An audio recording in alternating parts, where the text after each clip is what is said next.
for fucking around. I actually saw somebody actually created the Rouge subclass of Rogue, and it was pretty funny. Was it like based Or maybe, around makeup or just like slightly off brand? yeah, or it might have been a subclass of Bard, but yeah, it was like all about like using makeup for disguises. That was pretty funny. It was very tongue in cheek. AFK for a few minutes. Okay.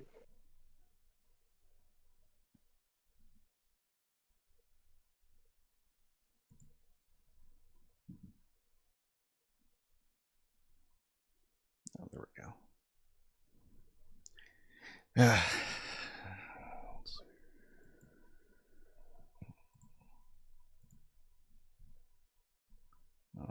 Let's see.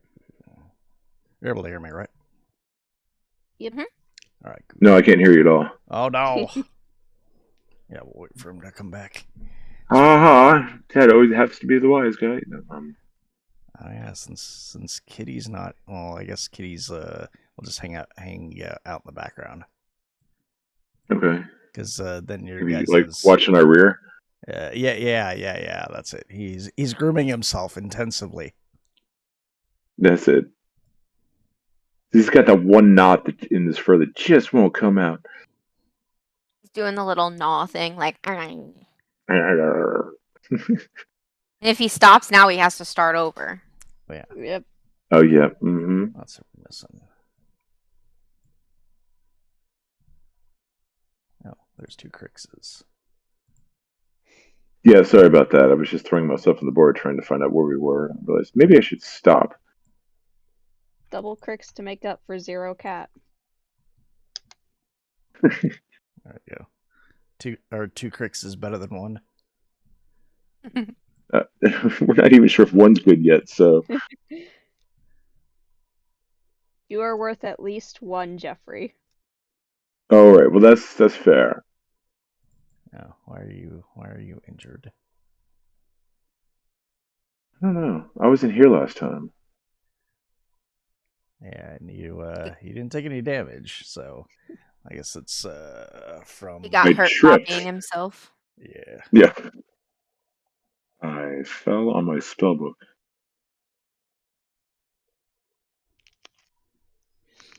So you guys wanted to help out the Ashborn and siege this place, or who knows? Maybe you'll play both sides, or do the betrayal. Yes, absolutely.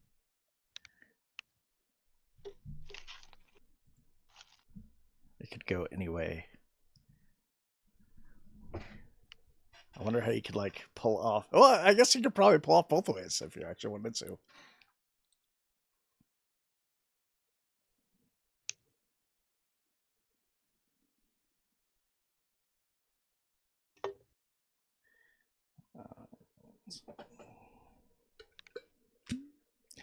But yeah, as I told you before, you guys had encountered them, and when Jeffrey spotted them walking through the wastes, and then encountered them, and you guys negotiated a way how to earn their trust by killing everybody here. Sounds Perfect reasonable. way. Yep. Not at all excessively violent. Yeah. Talk to me about excessive violence. I'll kill you. Speaking of talking to, your newfound friend, the Flaming Blade has been since you've been attuned to it, you've gotten the feeling that it's been whispering to you. Oh, really cool. You made all the friends. Yeah. Well, I have one friend who's very sharp, real sharp guy. Can I make out what he's saying, or what? Yeah, did we decide it's a? I guess we said it was a guy. Boy sword or girl sword? Well, I mean, so it's just call it sword gender. Sword. Yeah. I guess it speaks. It's a long sword. I guess it speaks in a Masculine? no, Feminine? I guess feminine voice. Okay. All right. That's cool. All right. I'll call her then. Okay. I saw this funny joke one time that was like, yeah, my pronouns are she, they. Unshe they is my sword. Nice. Very cool.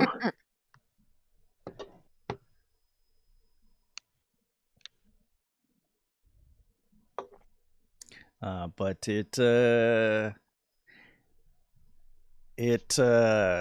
constantly speaks of flames and heat and wishing to sear things. Ooh. That makes sense. Fire sword.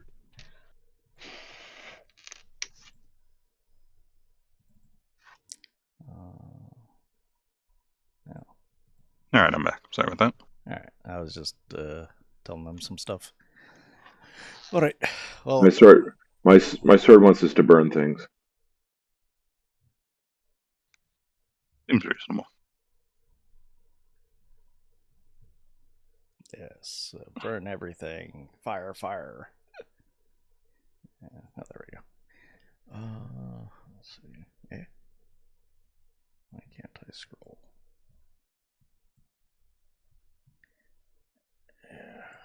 Dang it. But yeah, you guys are in front of the tower. And I guess, I mean, do you want to just play this as Jeffrey didn't do anything, or do you want to continue on with what he's the stage that he's already set? Because he wished to cast an illusion, which is why the area looks like it does.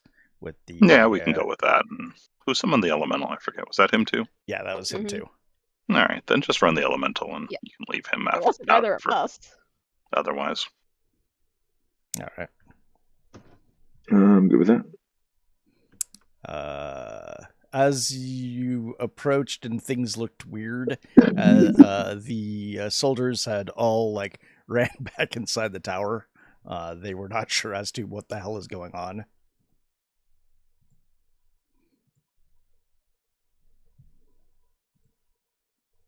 By the way, is that our Earth Elemental? Yes. Okay. That's good at least. As you approach with your troops here, oh, there we go. There's the roof. One of them looks over the edge and is like, what? Why do you summon such a fearsome elemental? And then another one looks behind you, and is like, the enemy's here.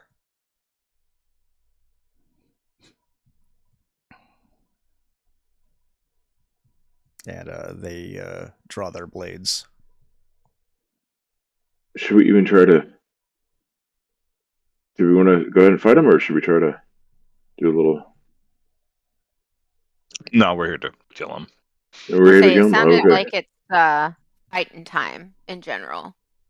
Was the Yeah, goal. we came here to Fair fight them. We enough. want to try diplomacy. I was gonna space them out. No, the whole point was we found the rebels, and the rebels said, "Hey, why don't you go kill the guys back at that fort you just left?" And we said, "Okay." Fair enough. The conversation was more complicated than that, but that's the gist of it. But yeah, that's a good recap. Yeah.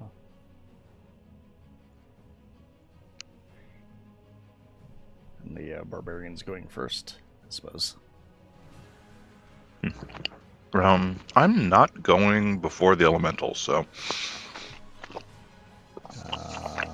Okay. Let's. Oh, he's like way down on the combat track. So if you want, you can hold your turn. yeah, I'll just do that. All right.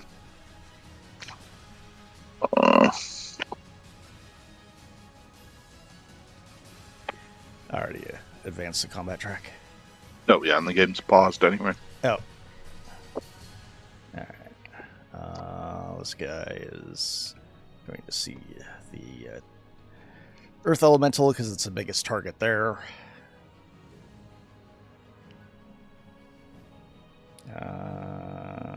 It's blocked by a wall. Eh. Oh. I'll check something. Oh. Yeah. That's fine. I'll just poke him out. That'll probably be the easiest. Actually, if that's, what? He's at 10 feet. Maybe we'll check something. 19. So the walls. Oh, I see. But it's a window. Wall direction. Restriction. None. No cover.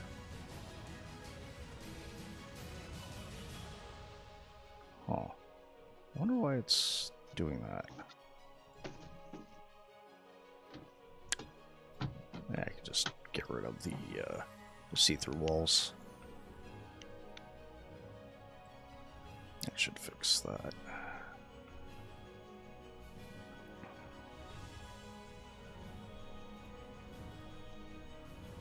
Alright, try this again. It still says he's being blocked by a wall. Oh, there must be some, fucking wall on some... Double check. Is there a... No? Oh. There's just a 0 to 9. Oh, unless he doesn't have a token height, and that's what's fucking it up. Token height. Let's set that to 6. Oh, and we also need to turn him to hostile.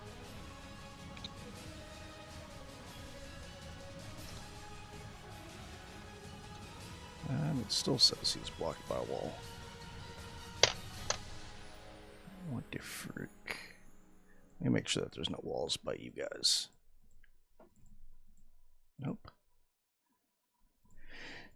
Okay, then I guess I'll just do that where I pull him out.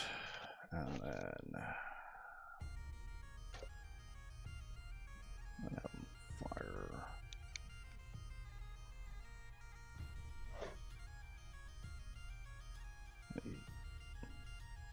That.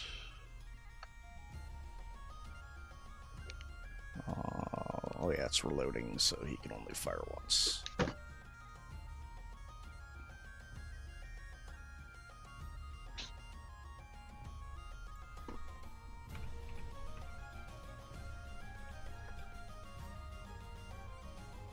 And then Crix's up. Alright.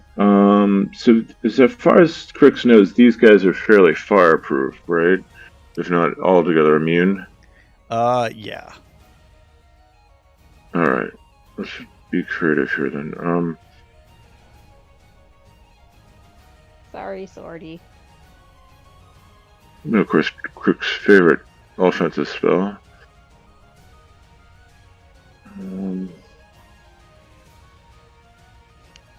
Alright, let's try this then.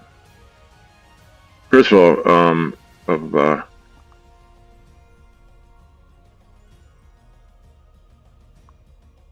go, Blade Song. Alright. Oh, you should probably heal yourself. Or, how about you long rest first? Just make sure that you have all your slots, because you guys had time in between. Right. So, Crix calls for timeout, takes a quick 8-hour snooze, and he goes, okay, time in.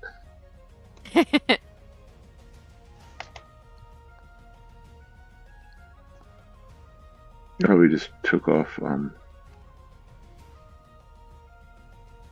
okay. I think I took off, Blade Song, so let me throw that back on. Oh, okay. Now, let's try this. It's different.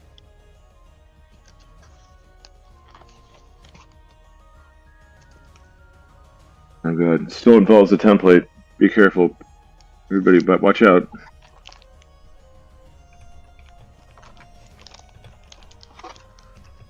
Worst time it is. Alright, I'm trying to get as many of these, but let's at least get the front line. How about that? It's like 4 out of... Is that fair? Yeah.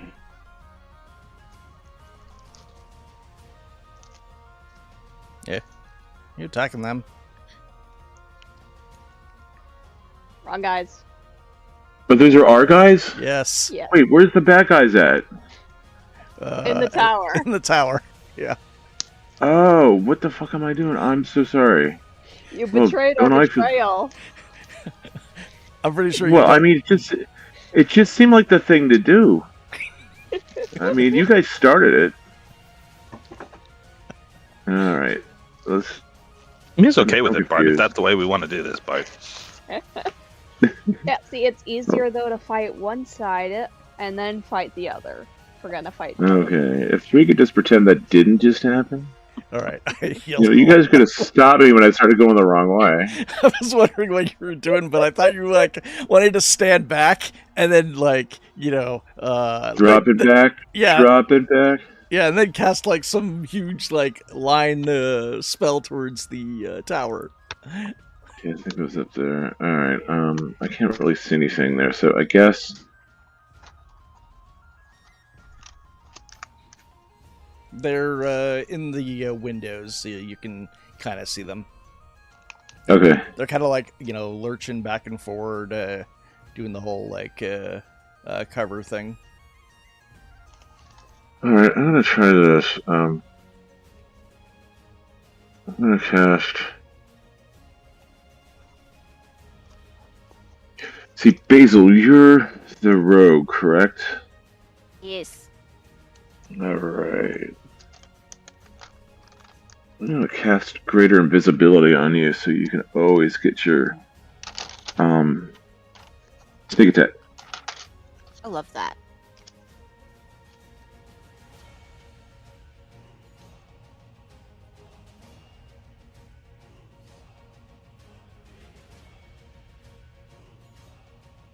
Okay, you might just have to put the status on yourself. Okay, cool. Yeah, and then I will go... Okay, cool. Then I'll move up behind this earth elemental. Just get a little bit closer, and that will be my turn. Alright. One of the guys at the top of the tower leans down and fires a shot at the elemental. And then he kind of crouches back down behind it. Ooh, I have an idea.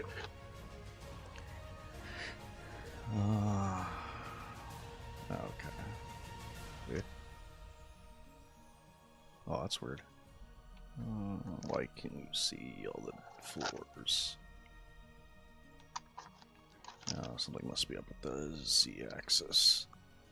Oh, it's because I'm on levels still. The levels panel. That's why. Combat tracker. Yeah. Samurai.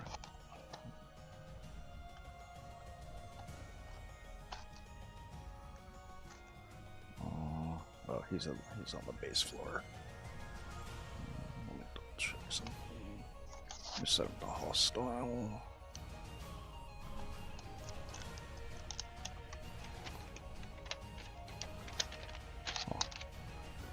I'm serious, it's a free action to open the door.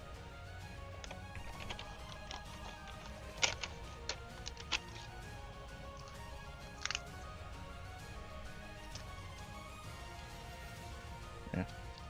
Oh, my shit's hidden.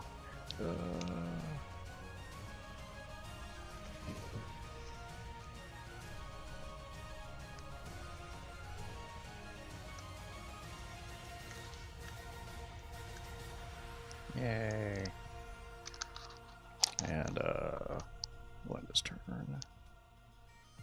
I guess they will follow suit with what you're doing.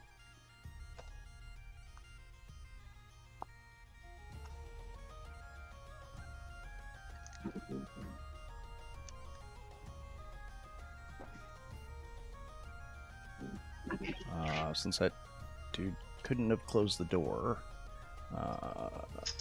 he's gonna take his bow and shoot into the room, but misses. One of the guys on the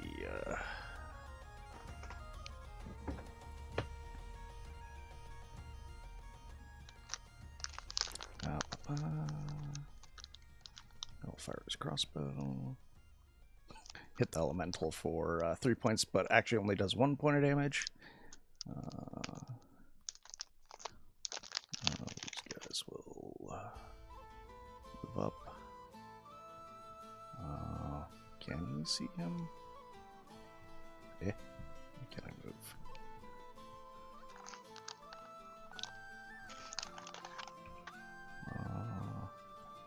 Sure. You two will try firing an arrow, but it just clanks off the wall.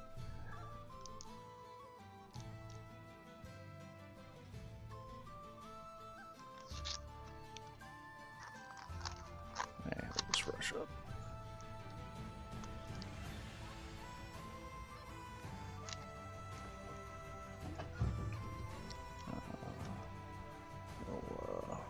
Fire and miss, or rather, the crossbow connects. It just doesn't do anything.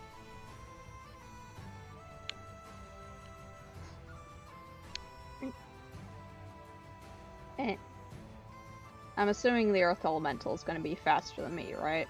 Like more than 30? Nope. It's about 30. Oh, alright. I was about to try. But I guess I'll just dash. The front door is open. Yep.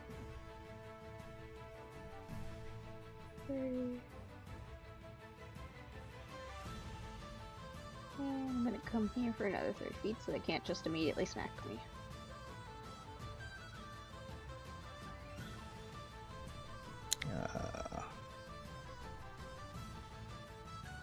He's going to hold his turn.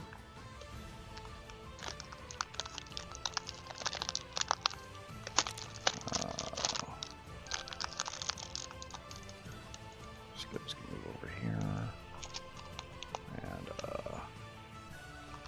two will fire at the elemental.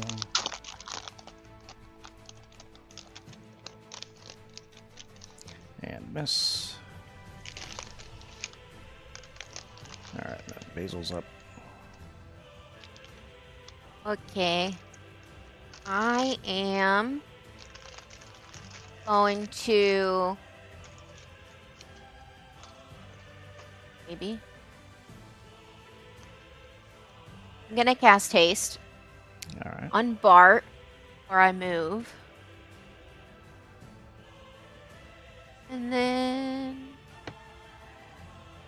closer.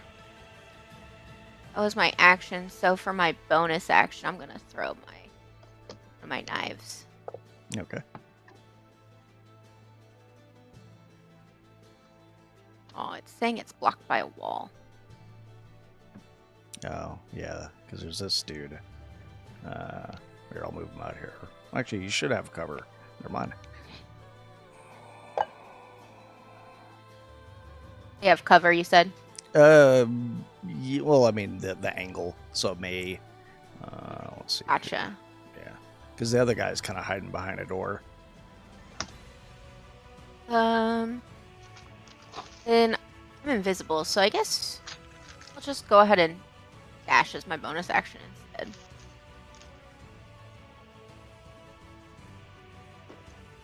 Yeah. Gucci on in there. To move past him, how do you want to do that? Do you want to use athletics, or are you going to use strength? We'll do athletics. Okay. Make it with an advantage, since they can't see you. All right, you easily either flip or slide or do the whole like running slide things. Just like fly over them. All right. I'm a fairy. Sweet. Why not? And yeah, I'll go ahead and turn there. Oh, he's blinded.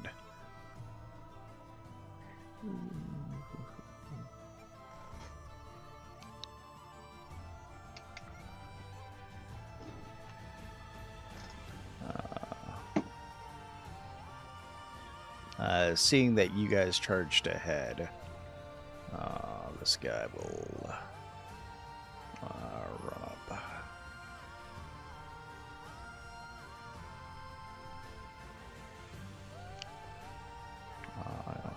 So they're on the roof.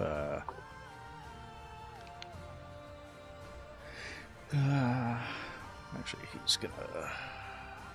Yeah.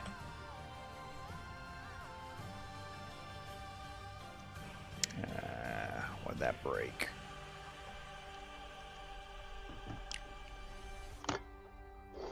You can only make it about there. Alright, now the Earth Elemental. Yeah, I guess it'll start moving. It goes to the doorway. I guess it'll attack this dude. Misses. Then.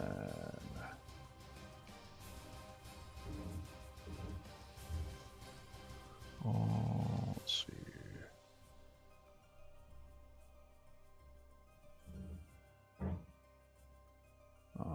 The guy yells in pain, but his skin seems to harden and protect him from absorbing most of the blow.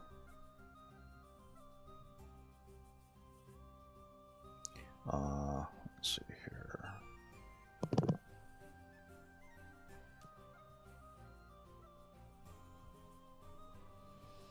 Alright, and then you wanted to go after the Earth Elemental? Yep. Is there another way in other than the front door? Nope. Not that you've seen. Well, I mean, we spent time here, so I mean... Oh, no. Nope. There's only one way in. Well, there's somebody shooting at us from the roof, so we can get in through the roof. Oh, yeah. If you were to fly, go 20 some odd feet in the air, sure. Then yes, you could get on the ceiling or on the roof of the tower. And you're hasted, so your speed is doubled right now. Oh, awesome. You also have a +2 to AC, and then you get an extra attack. Okay. I guess give me Is that athletics, I think? Yeah, probably athletics. Okay. Yeah, then we're able to climb up 20 feet. All right.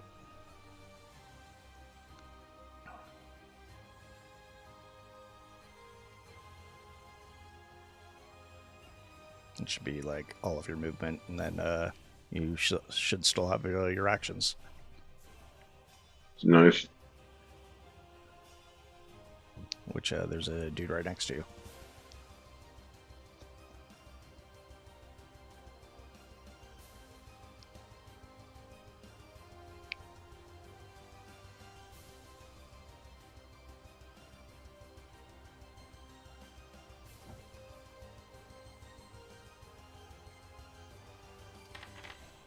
I'll try absorbing as much as I can.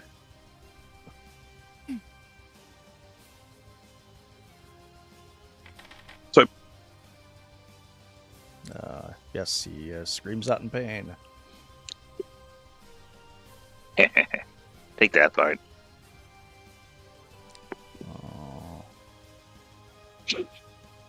I'll run up.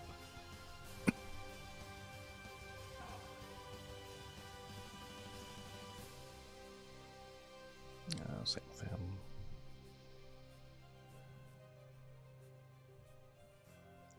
Let's see. He will take a shot at him.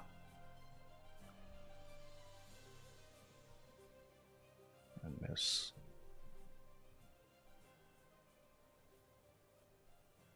Where's this guy? He's on the 10 feet. Oh wait, no, this is the guy on the base floor. Well, he doesn't know Basil's there, so I'll open the door and swing, attack at the elemental.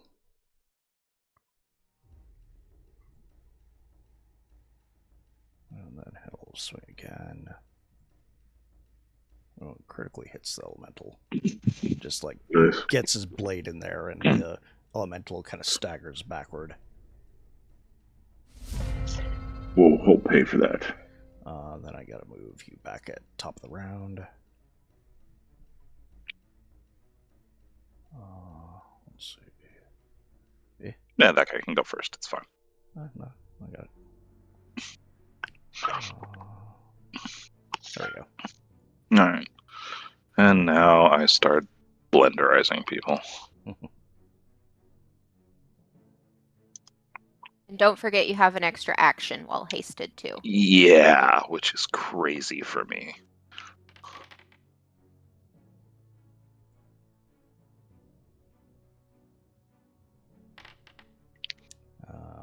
He hasn't had a turn.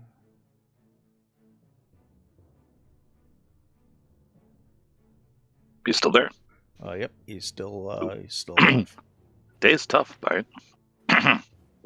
But he's not at all well. No. He's bleeding pretty profusely. And yeah, he goes down.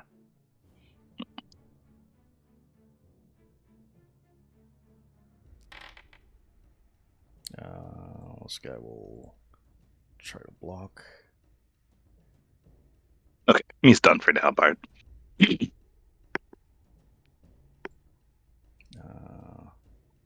I guess him hearing the combat upstairs, but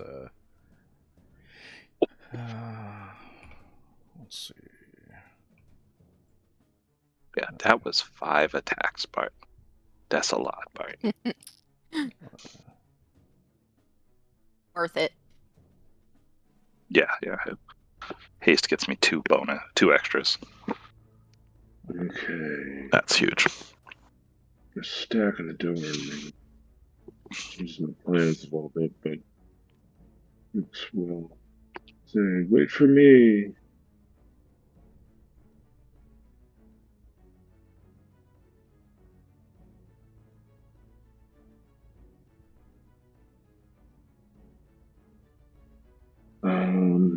What I was going to do? Shoot.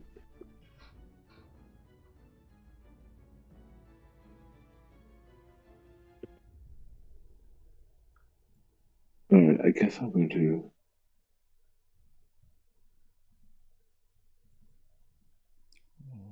We can't do that because I guess I'll have to do. Sorry, my plan has changed. No, I'm going to get inside. So what I'm going to do is I'm going to move my full 40, and then I'm going to do a little arcane jaunt through the door and get in. Okay. Okay, and then what I'm going to do is since I'll have my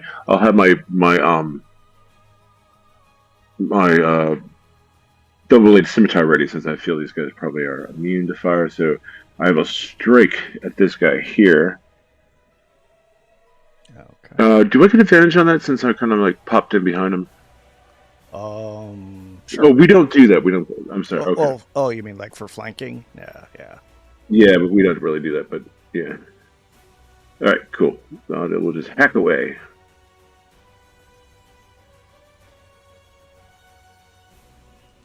Take that, you bastard. All right. I get one more blow, so... No, I don't, right? Because... Yeah. No, that was my bonus action, was the Arcane Jaunt, so I do get one more attack. So... Ah!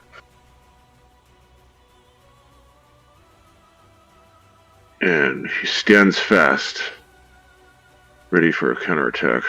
When you used your double-bladed scimitar there, you kind of felt this anger within you. Uh-oh. Like, I'm using the wrong weapon? Yeah. Aha! Uh-oh, somebody's jealous. Okay! Point taken. Pun intended.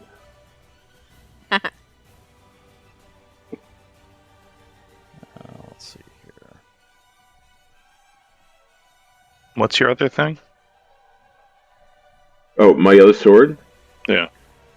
It's sort of picked up. It's like a scimitar of the flame tongue scimitar, but it's intelligent. Ah.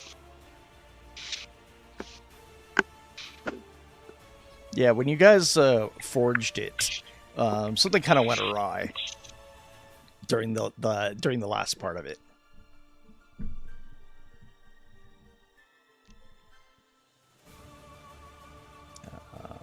Wait, my sword's name is Abby Normal. No, I'm kidding. Yeah, because you guys, when you were making it, you failed your last roll. Yeah, that's right. Yeah. Yeah, we don't really know too much about her yet, so we'll be discovering this together. He's going to pull out his blade and slash at you, and then slash again at you. Ooh, even with not a nat, or what do you roll? Oh, he just rolled a 13. Even with advantage, he missed. You're moving that quickly. Oh, you're like doing the whole like Matrix shadowy like movement because you're hasted. All right, so no, you can't see that target. Yeah, work on Earth.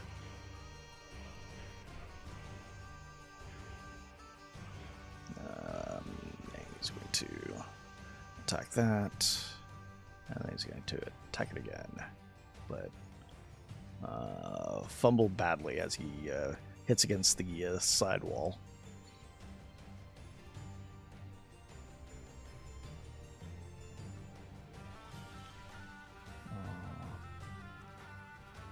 He runs up. Yeah. Why does he have this effect on him?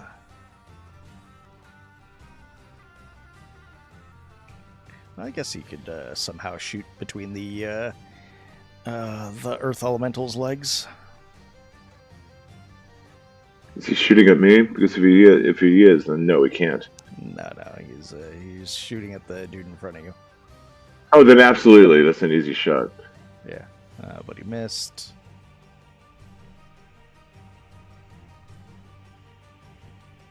Second action. Missed again. That elemental is really in the way. Barge to the wall.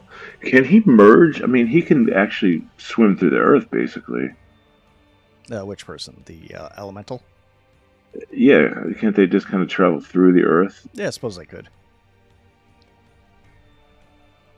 He could kind of come up behind him. Yeah. Anyway.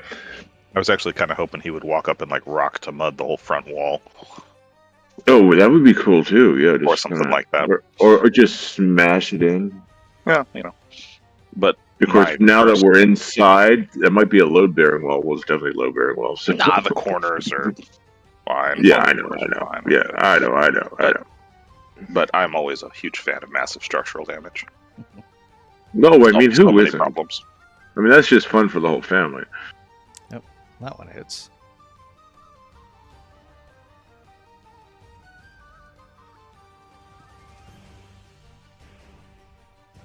Still asking me if I want to use my shield.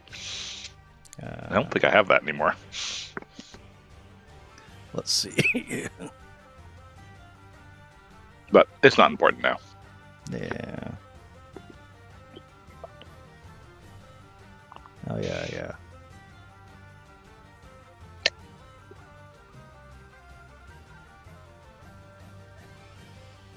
All right, I see. Just from when I had the stone. Yeah. I got rid of it. No. All right. Let's see here.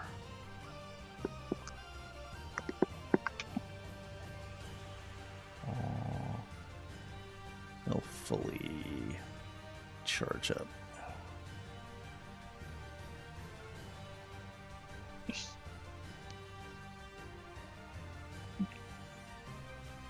Looks like I didn't take the damage from that swing for some reason. Oh. I'll do it manually. Okay. You can just right-click on yourself and put in negative 24. And then just hit enter and it'll automatically deduct it. Oops. Yeah, this whole time I've been doing the math in my head. I can do that, or using that mod relic. Yeah. Anyway. Yeah, I was just like, oh, you can do it this way? Oh, that's so easy. Don't I feel stupid now? Yeah, okay. Let's see here. Who's turn? These things happen. What floor is this dude on? Oh, he's on the 10. Yeah. The cool thing about Foundry is you find out new stuff all the time, even like little things like that. He's going to take a shot at him. And hit him with an arrow.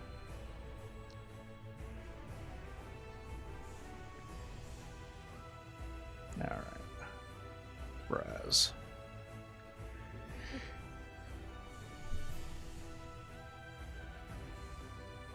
Both the doors are open. So you can either overrun through it, or you can just like, I guess, somehow reach over and punch or get in front of the elemental. Yeah, I'm going to first attempt to punch this guy across from me. And I'm going to shove him further into the doorway, so just straight back. Nice. Oops, wrong guy. Let's see here.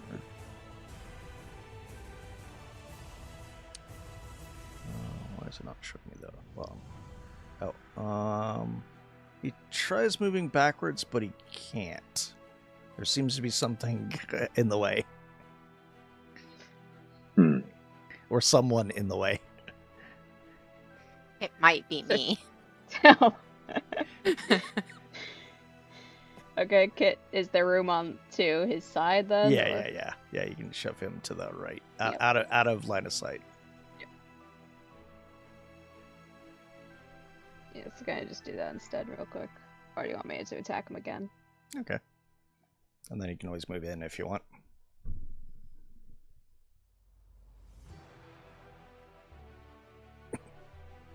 So wait, did you want me to attack him again before trying that?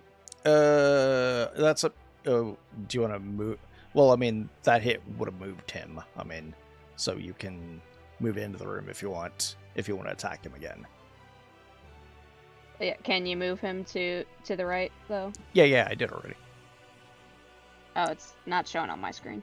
You might be seeing the dude above him. For some reason, it's not. It's not showing the levels correctly. Let me figure out why that is.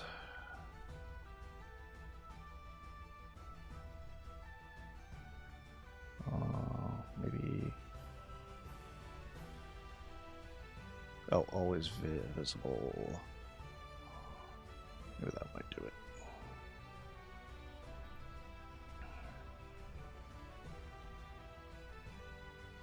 Okay, then it may have made me attack the guy on the upper floor, because No, the guy over here is... The guy right here is labeled as unavoidable, and it says I hit numerous. Let's see. Oh, yeah. Yeah, you did hit numerous. So if you want to just switch the damage over. Yeah. I'm so powerful, I punched through the floor. Right. That's strong bite.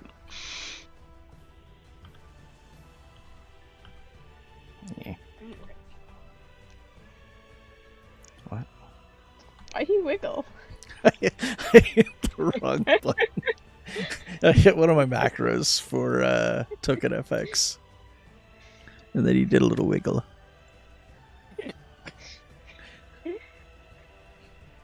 Alright. And bash him in the face again.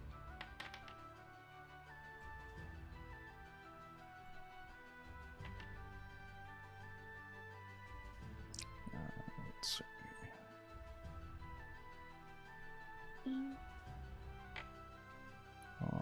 Okay. Let's see. Oh, I see. For some reason, it's not.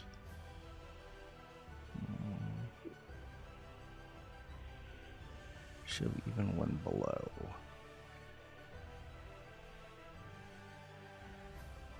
Alrighty, that's my turn.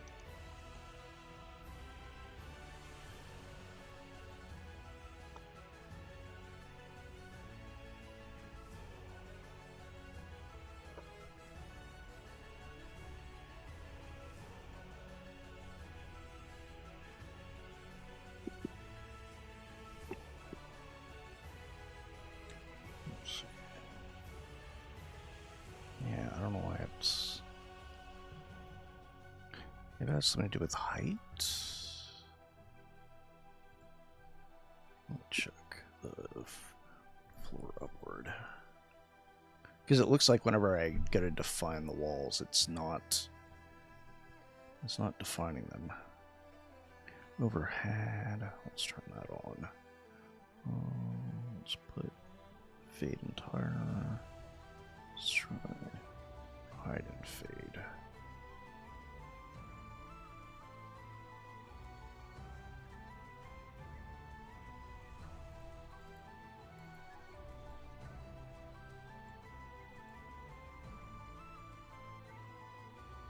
Oh, I'm on the wrong thing.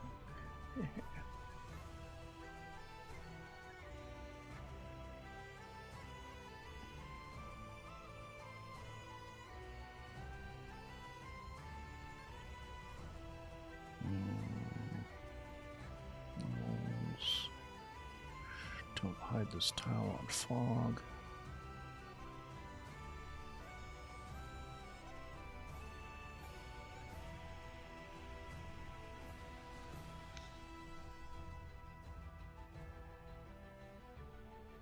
Could try putting on alpha collision.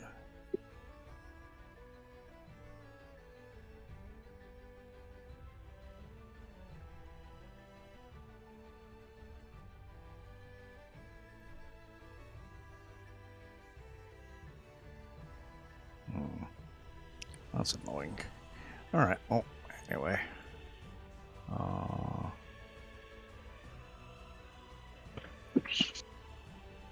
why is he trying to target his own buddy? Oh, it's because I made some of these guys hostile and he's still marked as friendly.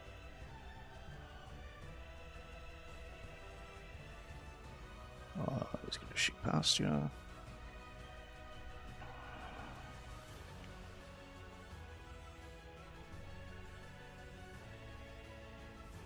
Basil's up.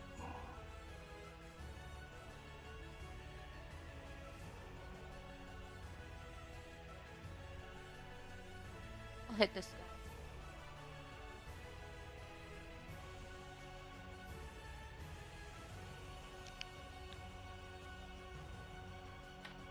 guy. Oh man.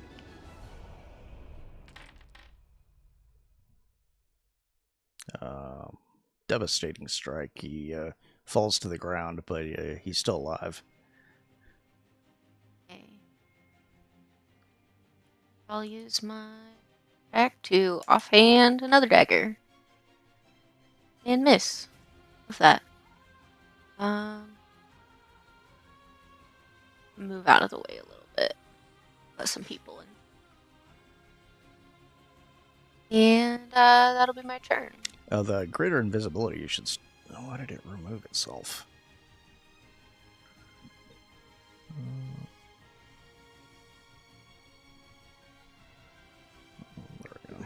Oh, and let's see. It's supposed to last for a minute, right? Yeah, It's I supposed believe so. a minute. Yeah, that's right. Whoops, shit.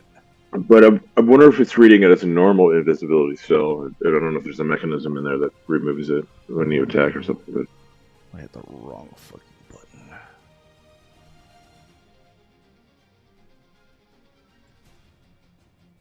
Yeah, let me double check. Spells.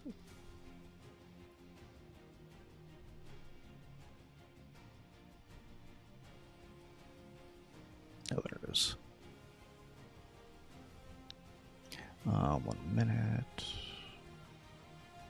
Invisible duration.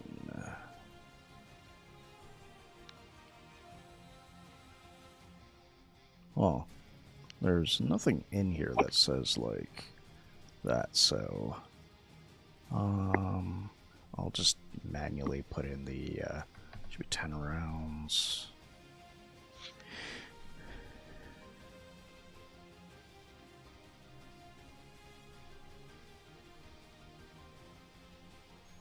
Okay. Oh. Now it says that you're... Oh, because you need to touch them.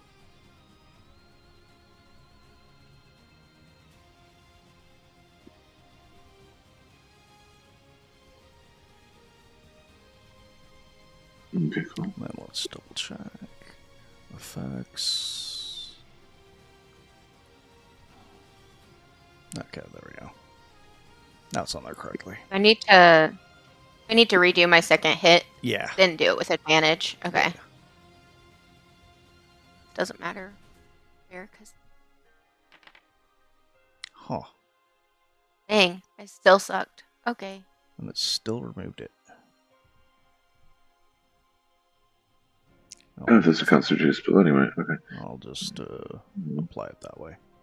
It should still have the effect. Yeah. Alright. Well, I guess he'll try to move in front of the Titan, or rather, Elemental. And swing and swing. He'll try using his flame shield.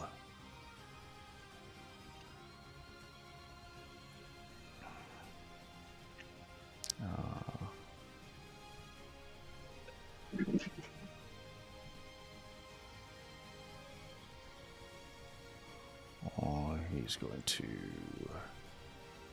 Let's see.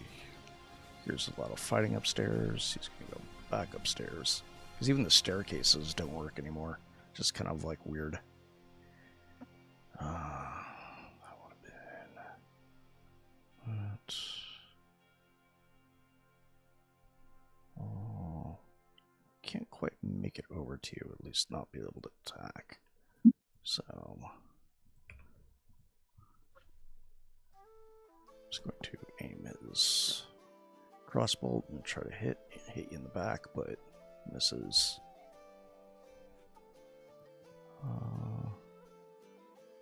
Let's see.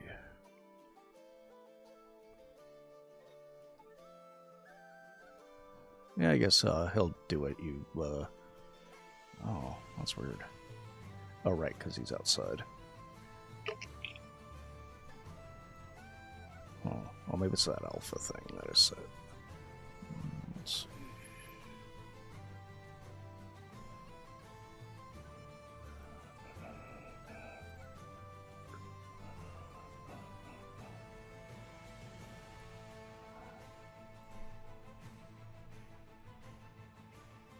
Usually I don't have this much trouble with our multi-level combats.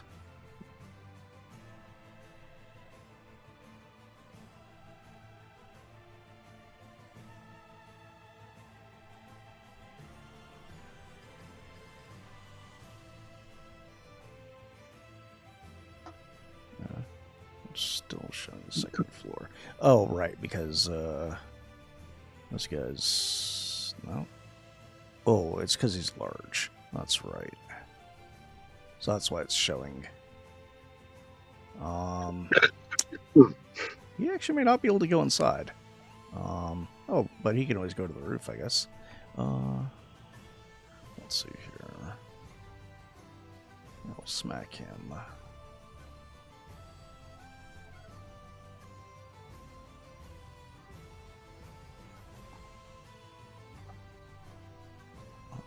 Then he'll smack him again and miss.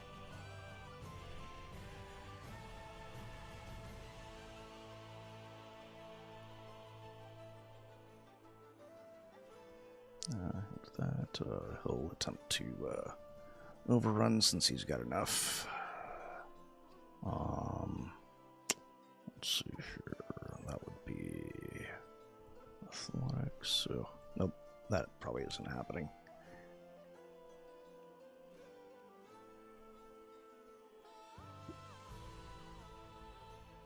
Yeah. Yeah, that ain't happening.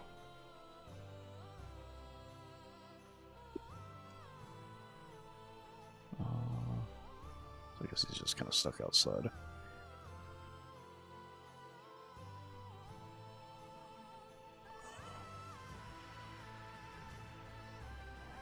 Yeah, he'll move in front of the Titan and or in front of the Earth Elemental.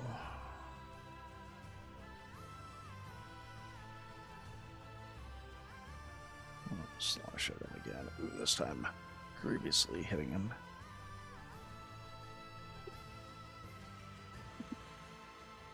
Yeah. Why do you only take that much damage?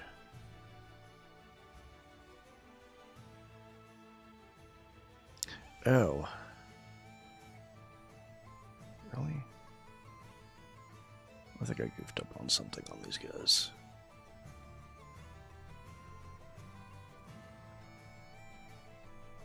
That might be why they're so tough.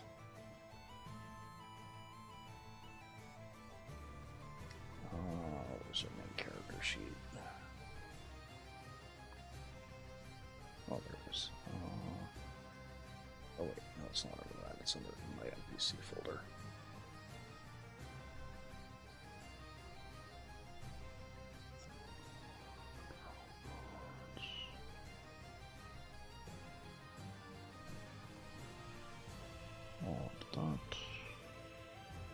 Okay. That update everybody. Yes. Let's do damage. Apply the damage. Nope. That should be. That should be minus 36. Oh wait, but then the that's plus the fire, right?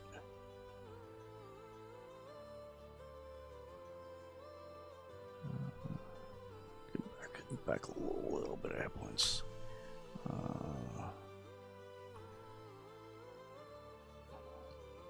7.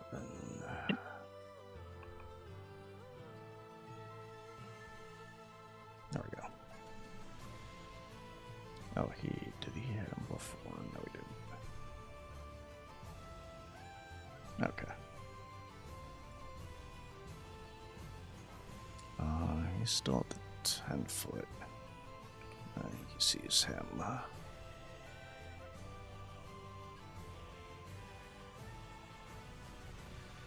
These guys are not very good with their crossbows. I can't see.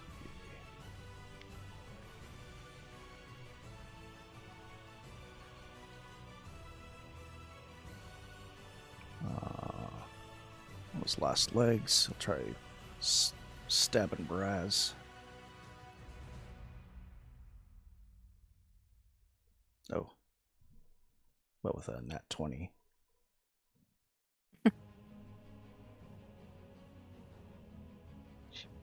And then I'll attack you again. Oh. Oh my god. He's like on his dang. It's that last standing, fury. He knows he's gonna die. Sorry I ticked him off so bad. I shoved him and he took it very personally.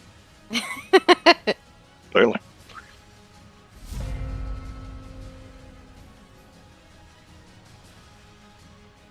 He's gonna get you, Bart. I'm sorry. He's gonna get you, Bart. He's gonna put down the chop and he's gonna chop you into little bits, Bart, and throw you off the roof and Bart. Because I'm hasted. Sound like a chipmunk. Okay. That's not the way to start. Oh, that's why. I'll try better now. I'll try harder next time. This guy want to live, Bart.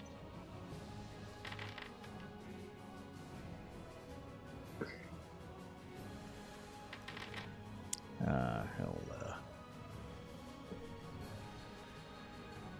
there's a reaction on that.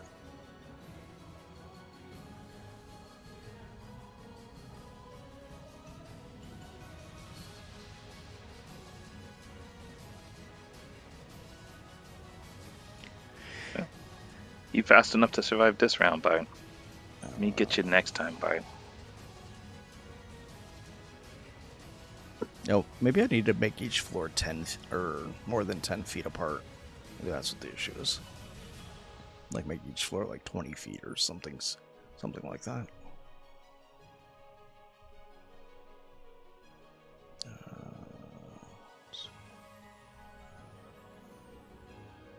Oh, he'll run.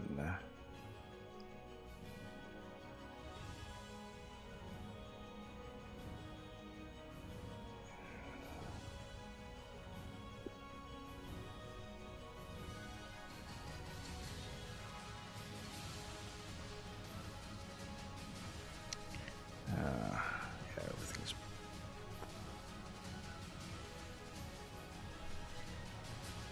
Oh, maybe it's the hole that I made. Maybe that's fucking everything up. Let's see. I think you also have it set so people can see through walls.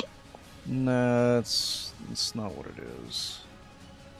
Well, the issue of seeing walls because they're stacked, on top, and for some reason it's allowing you to see through it. Oh, it might be the hole that I have set up. That might be what the issue is.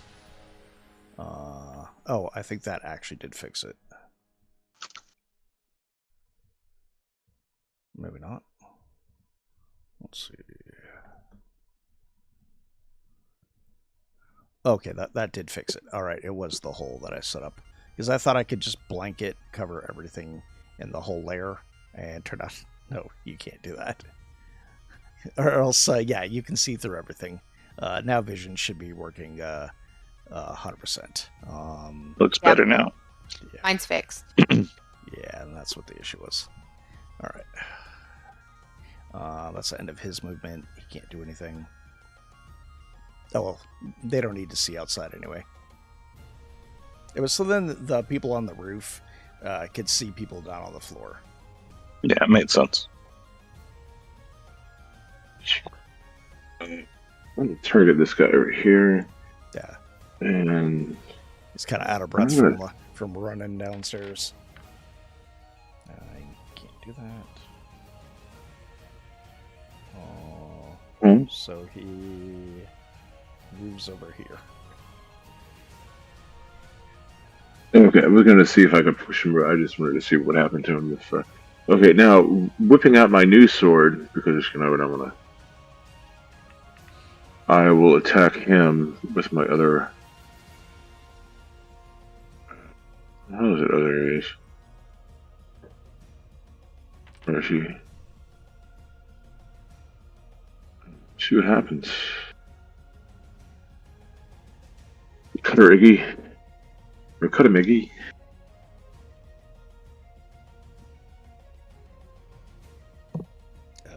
And so what happens? You hear nothing.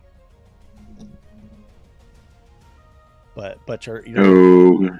yeah, everything is calm.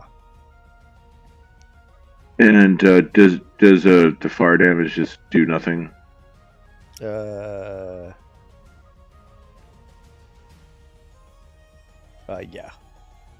Okay, just wanted to double check. All right, so that answers that question. And for bonus action, can I do another cantrip as a bonus action? You did. I think you already used. I did one cantrip. Yeah. Yeah, I used a cantrip as an action part of my attack. I didn't know if I could use a bonus cantrip. So arcane jaunt. I thought it's usually. I think that's two. I think that's usually action then, but and then. Oh, that's okay. I'll just see where I am. Yeah. I'll just see where I am. There's not really any place to go anyway, so I'll stare and slug it out with bras. Try and look tough. As he smacks down upon you with both hands. And do the same.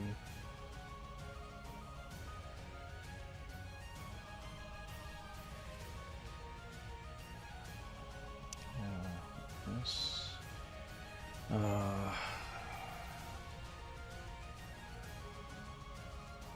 Just try to stab you in the back.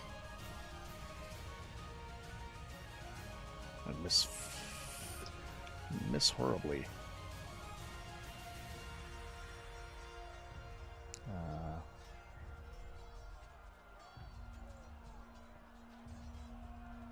Oh, he keeps getting hit with half cover.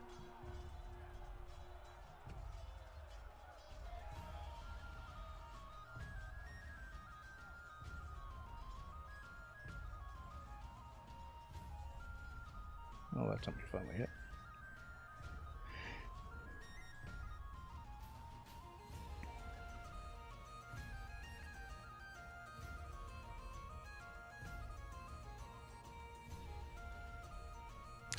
Okay.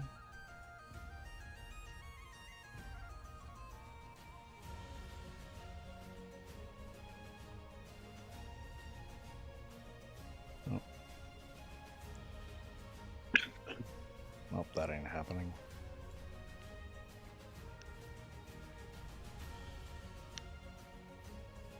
Oh, but you're right there, so I mean, he could move right there and then pass through your space. Derp derp.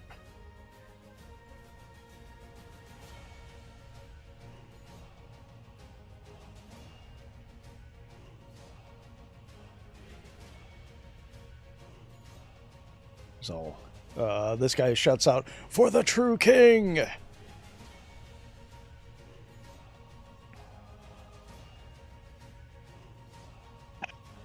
Teacher's pet is.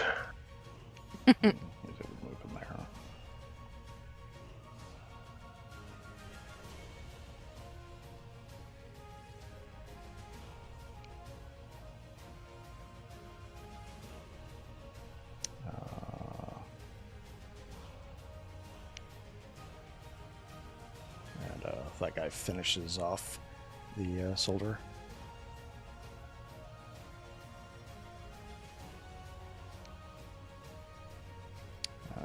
These guys are gonna run this way. Oh, I almost selected the wrong fucking thing.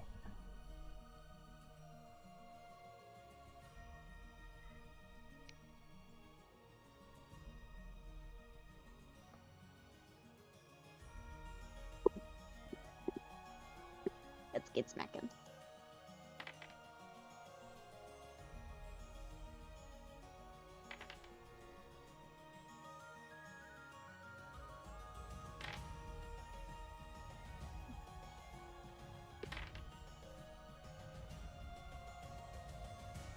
All right.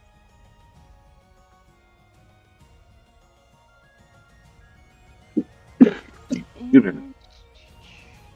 Step over the dead body real quick. Yeah, it's actually difficult terrain moving over the spikes over here. Oh, okay. So would that be 10 feet there then, or... Wait, hold on. Is that...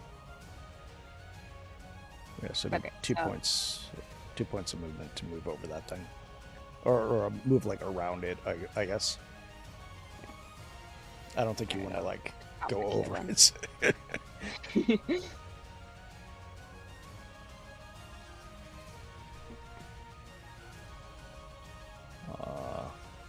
Oh yeah, you're still invisible. He jumps over the thing and runs over to attack.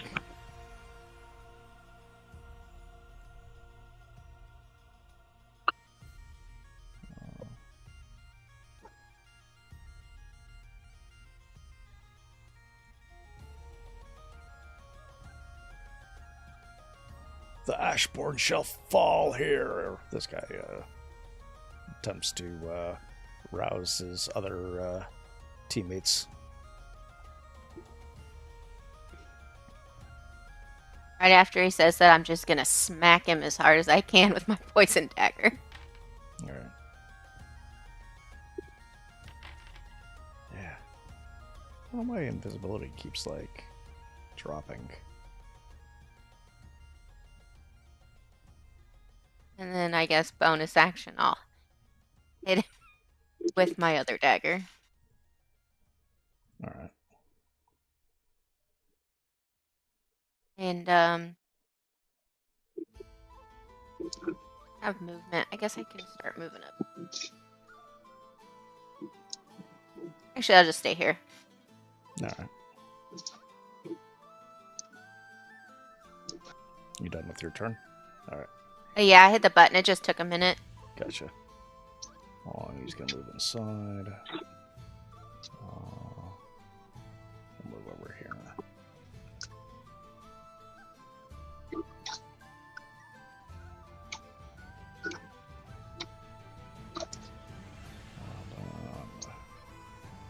Smack him again.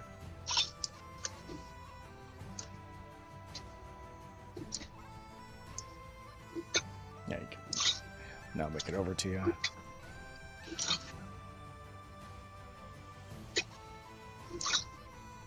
Smack. Oh. What a crit. The elemental goes into the wall.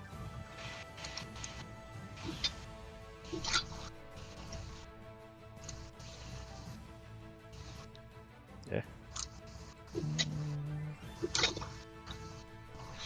What is that? Why can't it go up 20 feet? Collides with at least floor or ceiling. Okay. That's weird.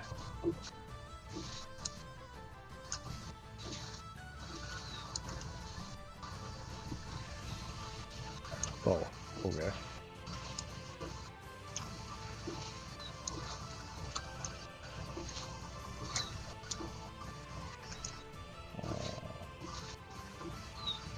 And now it says it's blocked by a wall.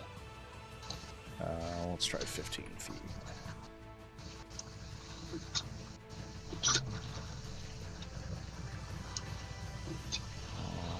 Check something in here. Token height. Oh, I see. Oh, that's elevation. Let's just say this thing is... I don't know how tall large creatures are supposed to be. As large as you want them to be. Yeah. Like height-wise. See also. Yeah. Alright, so he's up there. And he smashes again, but well times missed.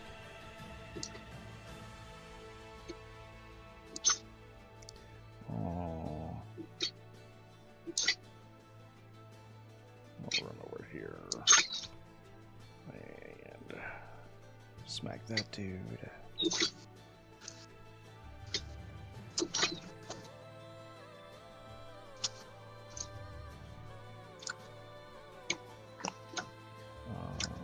Hey, he can get over there. Some fancy footwork. Oh. Since you guys got him boxed in, he's able to crit him and finish him off.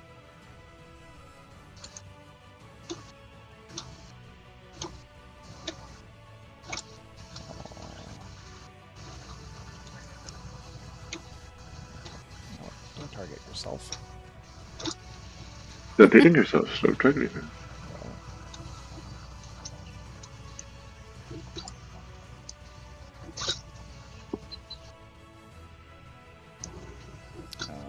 This guy. Hell. Hmm. Go there.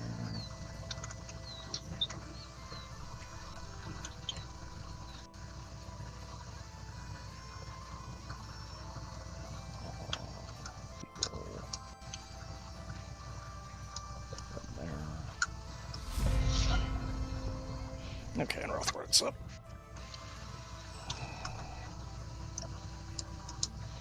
Alright, fine. He's gonna finish this guy now.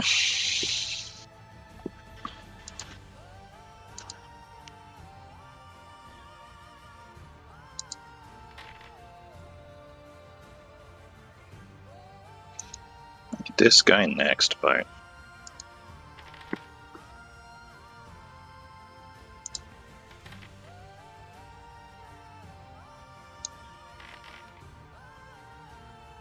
Yeah, maybe not, Bart.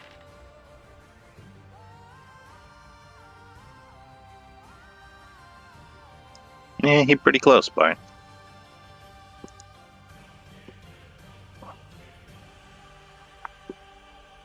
I'm just going to try to stab at Braz. It misses. But however, his follow-up attack hits. He's all, die, fiend!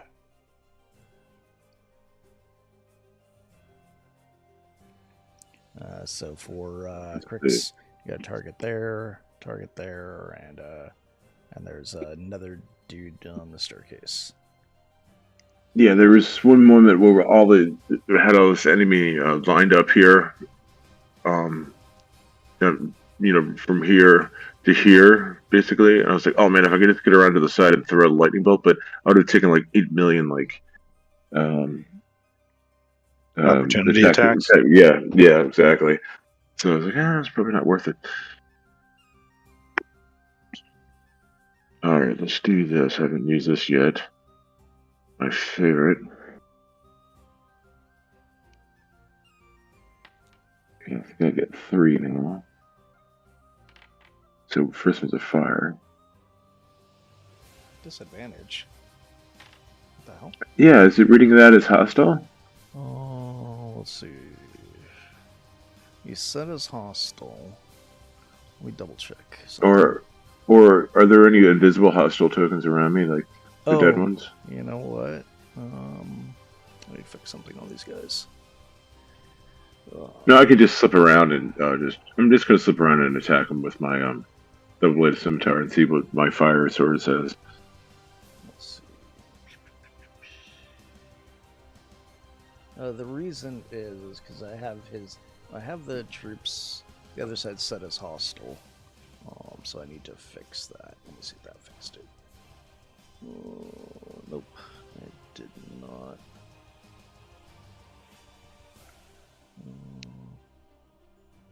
Because I forgot to update it.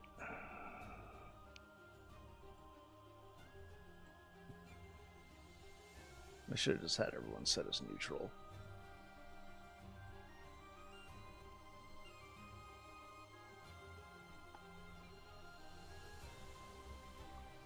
That's not a bad trick, actually. I should think that, because I always do the same thing. I always forget, like, oh yeah. Yeah. All right.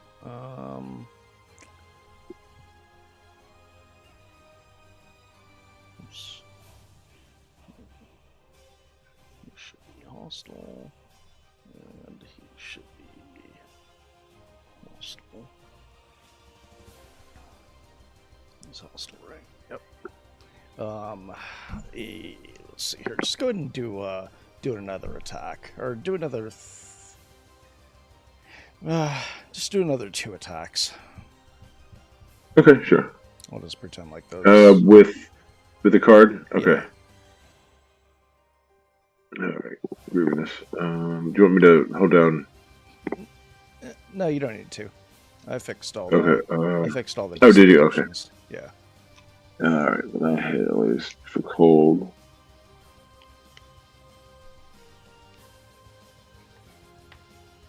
And it hits for lightning. That's good. All right. And then what I'll do is I will pull out my double-bladed scimitar. And can I go over this? I mean, they are spikes. So can I reach? Can I reach over it? You could stand here and smack the dude on the other side. Right. Let's do that then. So I will do that. Have at the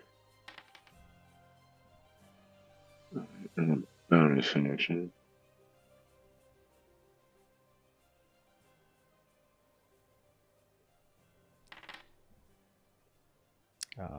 All right.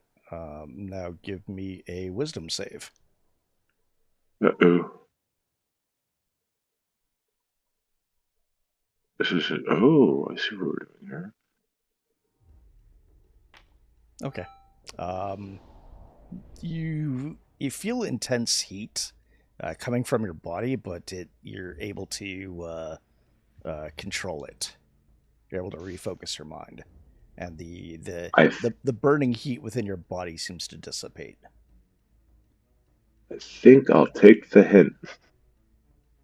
Okay, thanks. I think when we're out of combat, maybe I should let everyone know about this. All right. Do you have any other things you want to do? Oh, no, that's it for me. I've done everything again. Sorry. All right. But I advanced it. He's going to roll up. No, there's a spot for him.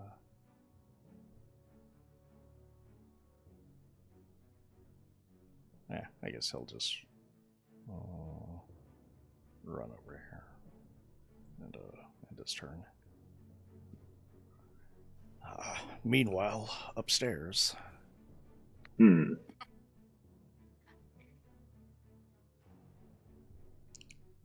Rothbart's getting beat up.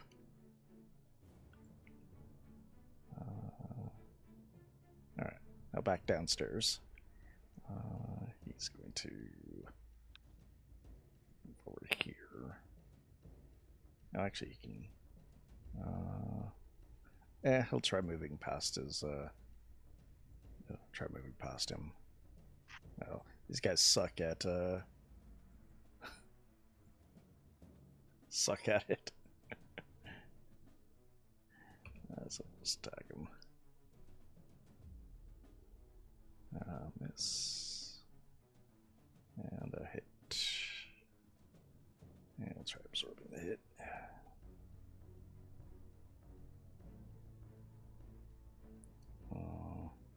Move over here.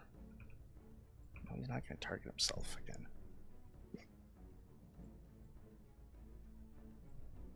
Smack. And, nope. No follow-up hit.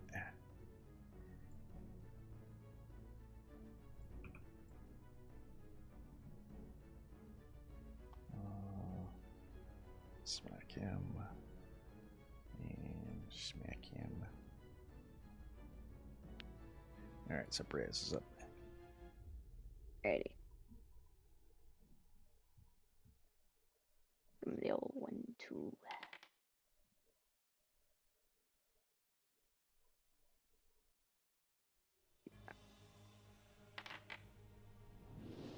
Oof. You knock out some teeth, and he's coughing up blood. Nice. And you just like punch him again in the same spot, and he goes down. Let's wiggle in here. How you do it, Bart? He's buddy. I got some teeth as a trophy. Ooh, the teeth. Make some earrings from that. I just wonder if does the tooth fairy still come if you use other people's teeth? I think so, Bart. She The goes tooth when fairy. teeth are available. It's kind of awkward, you know.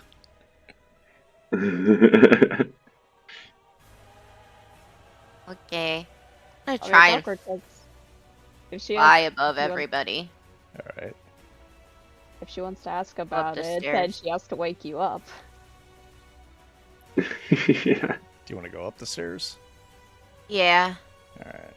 For some reason, it's not working. But yeah. All right. Just run. It sounds pretty quiet up and here, then- other than the fighting going on downstairs.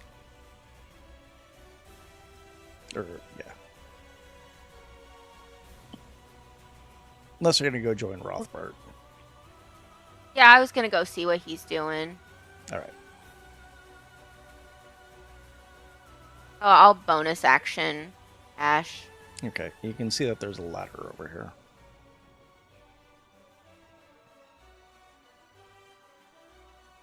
There, and I guess I'll use my action to dash as well. Okay. Go up.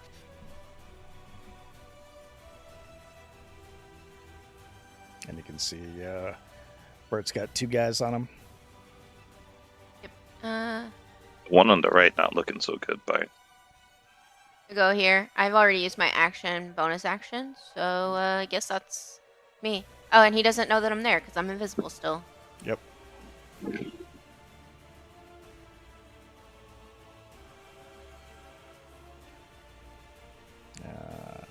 here and do the shot, and misses as it clings off the wall behind him.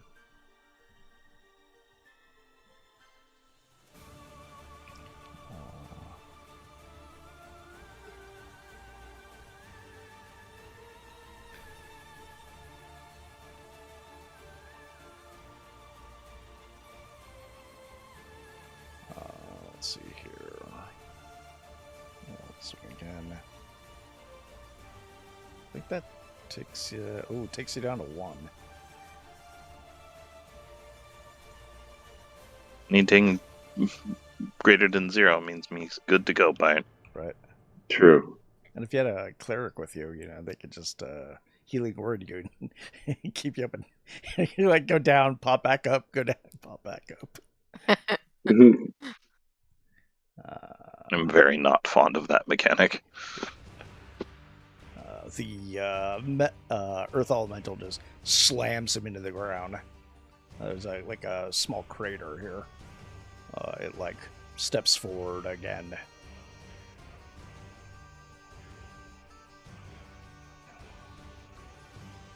And slams into him.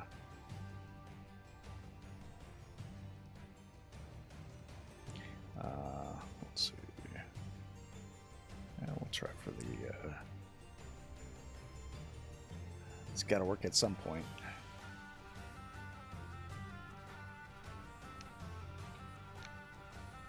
Nope. I just won't try that anymore. I guess he'll hang out. There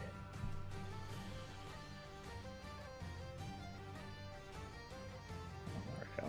Hit.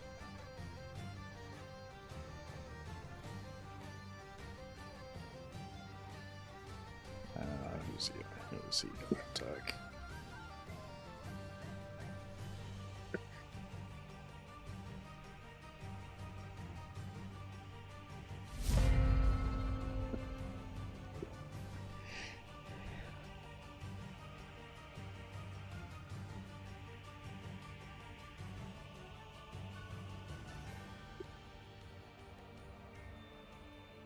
Alright, fine.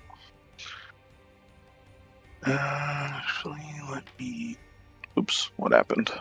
Yeah, you That's did weird. That's a not supposed to happen. Did a sleight of hand check. Yeah, that's not supposed to happen. Ignore that. All right. Try to pick your own pockets. Yeah, apparently.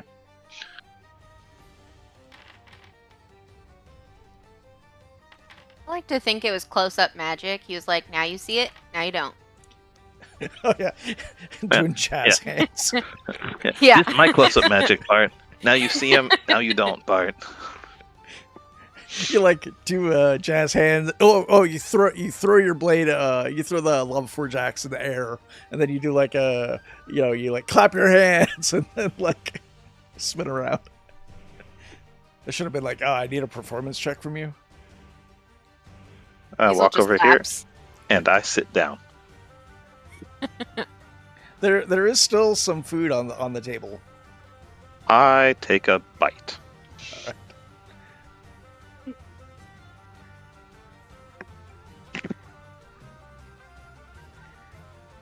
All right, so Crix is up. Think of how fast you eat because you're hasted. I guess we'll just. Oh yeah, you could totally use that as like ways how to like finish up things.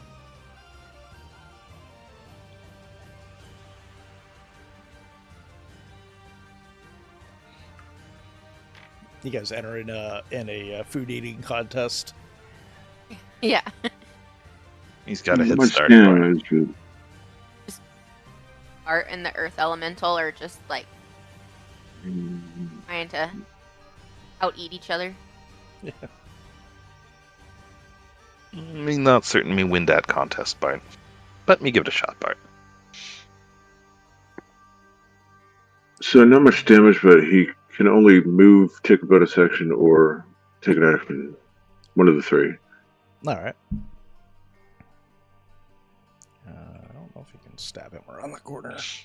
Actually, you should be able to.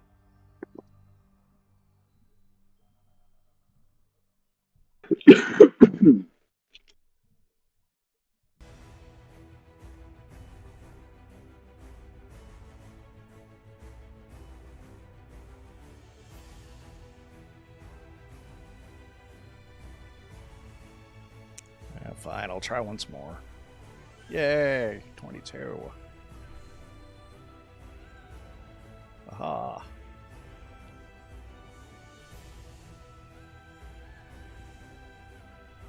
He's able to get on his side.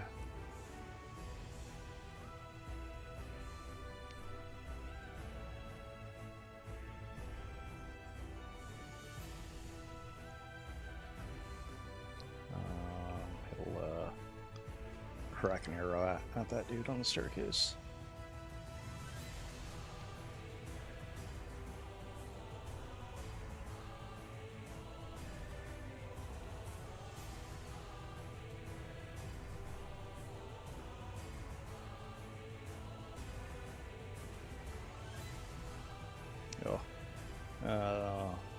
This guy ain't looking so good. He's bleeding pretty heavily, or actually, he's like bleeding this type of like his blood is like almost heated when it hits the floor. It sizzles. Is he kind of like he's dripping like lava? Yeah, almost like it. Or Okay. like hot grease, Bart. Ooh, now you're just making me hungry. Yeah.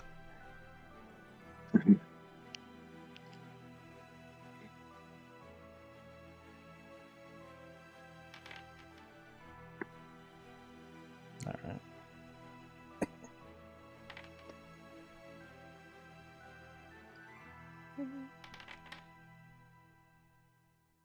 Wonderful. Alright, and I'm going to drag him down a space to free up some room for these guys to move up the stairs. All right.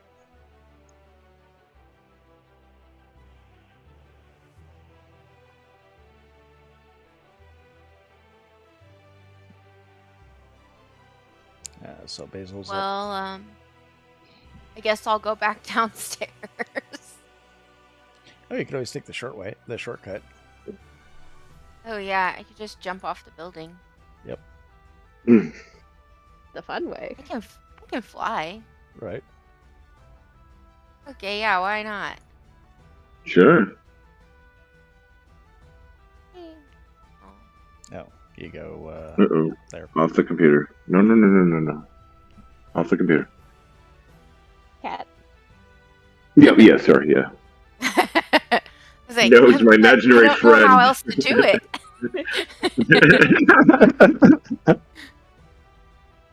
Okay, I'll bonus action dash into over here. All right. The cat clearly wants to play. Let them control Jeffrey. It's Ooh, true. that's a That good would be idea. the appropriate thing to do. And then that guy. Throw my dagger at him. I don't think it did it with the advantage. Wait, did it? Yeah, it did. You rolled Okay. a 17, and it clinged off of his armor. Well, that's what I got. Just, All right. I'll take another shot with his bow.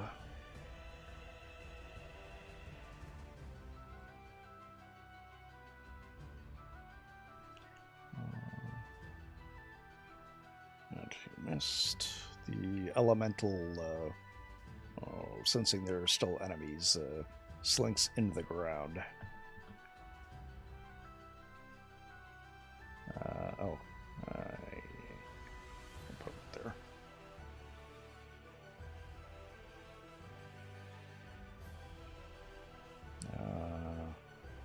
Let's see, how much movement? No, he has quite a bit of movement. He'll go back into the ground.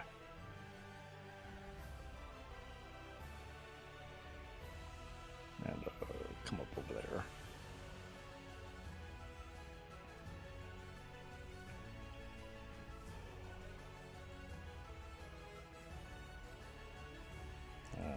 He moves his arm and smashes into the wall of the tower. The tower kind of groans when that happens. But then he brings down his other hand on the guardsman. The guardsman screams in pain.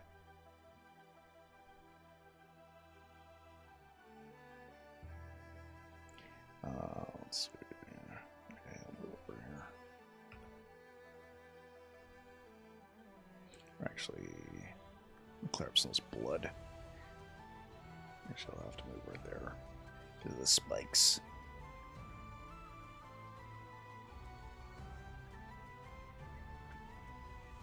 Oh, I'm getting that 20 on that dude.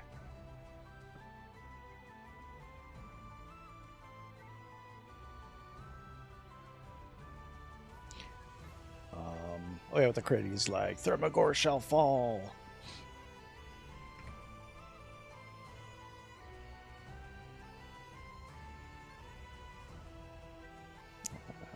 Miss.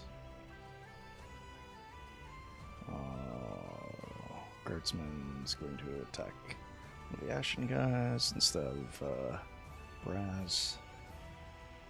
And misses. So what's Bart doing? He's eating a snack, Bart. Yep, alright.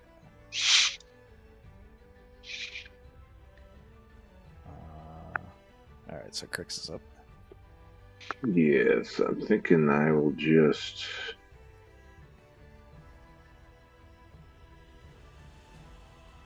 Don't want to break concentration, obviously, so... Oh, let's just go for it with this. Nothing to be fancy. About the deck. Number concentration. Okay. And we got 3 of those. Yeah.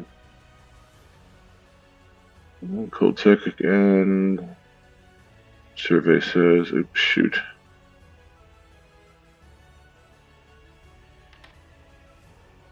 Poison, okay. That's interesting. We don't know if they're... And then, of course, while I'm doing that, I'll be grabbing my bow off my shoulder just to pretend I'm still an elf vulture. Okay, and that's it for me. Okay. Okay, he's going to move into his buddy's space and attack him. Miss.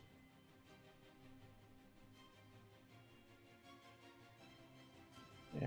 Oh, I'm attacking with his own weapon. Whoops.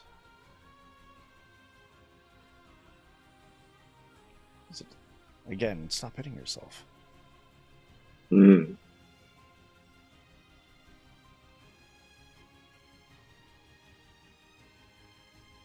Okay.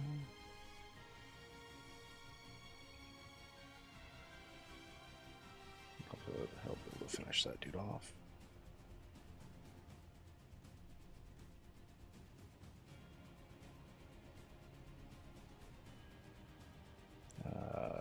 He cheers triumphantly.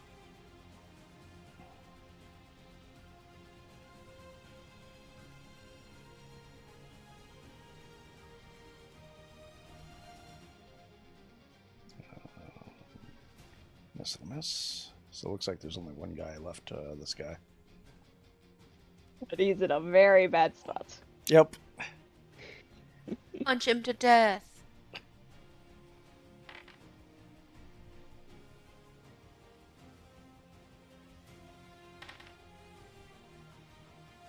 Yep, and Woo. he goes down. It's like grab him and smash his skull against the wall. Yep. That is everybody.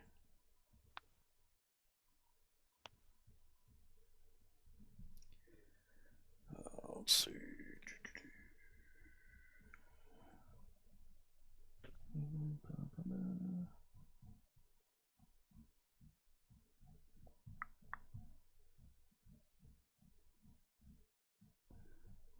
Scroll up. Where's the way down? Oh, there's a hatch up there. Oh, I see it. But unfortunately, everything got kind of fucked up. So I'll just pull you. Just down. move me back with everyone else. Yeah.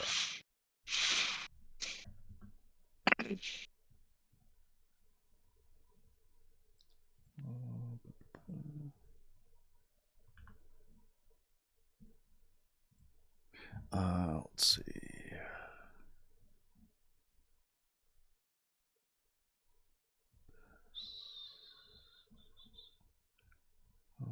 So the Ashborn troops cheer loudly and raise their blades to the into the air. Cool. They let's see, what's his name? Kalar is like, we have taken this in the name of Ignarath. We shall claim this as a forward base in our war against Thermagor.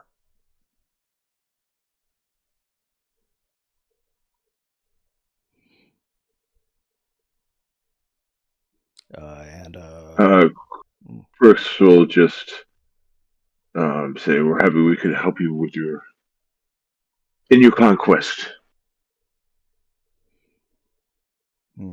Now that you've, yes, definitely. Now that you've done your part and proven yourself, I guess we shall do our part and take you to Ignarath. Very well, most kind. But we should rest first.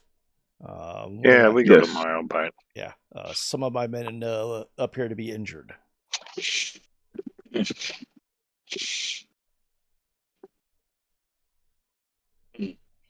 All right, so did somebody help me? I think I'm leaking my snack out my stomach, Bart. Seeing that you're so badly injured, Kalar reaches into his satchel and pulls out he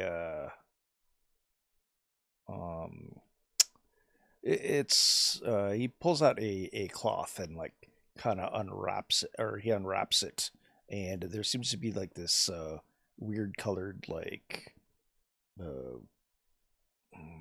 almost like a consistency of like peanut butter, and he walks over to you for Rothbart. No. He's like, apply this to your wounds. Okay, bye.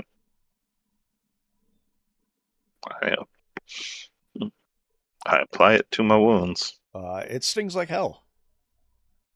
How bye? That is the blood that has been twice harvested from the lava spider that dwells deep within in the ground. It should heal your wounds fast. Okay, bye. And you see some of the Good stuff always stings, bye. Yeah, you see some of the others of under his own troops applying that same thing to their wounds, and they kind of grit their teeth when they apply it. I go find some place to lay down. There's cots on the second floor. Okay, I head up there. All right. So yeah, you guys knock it down for the night, and go ahead and full rest. Or long rest, rather. I feel like I just did that right at the beginning of combat.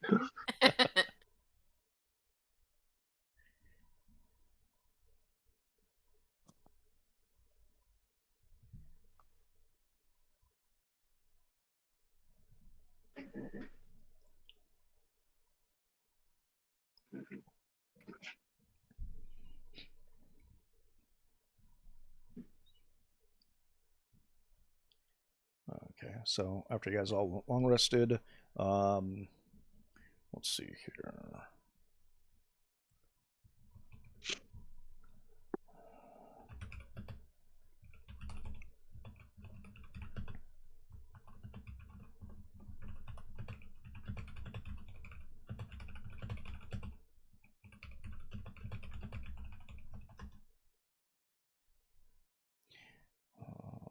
Give me a sec.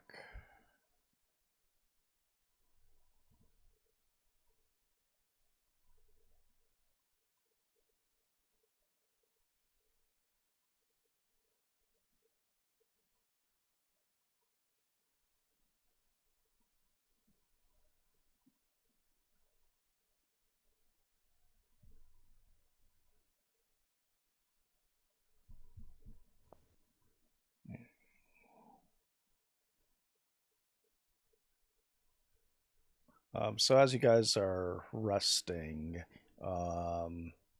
Kaylor tells you some information.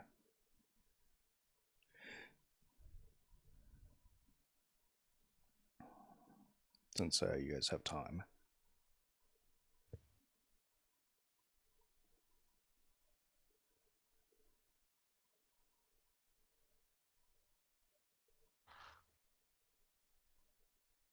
I'm just waiting. My Chrome's been like super laggy. I don't know why.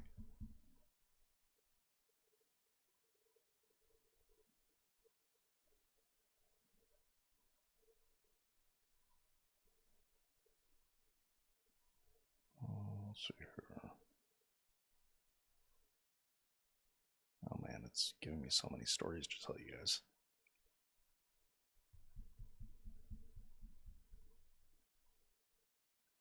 Oh, that might actually be a nice story to tell you.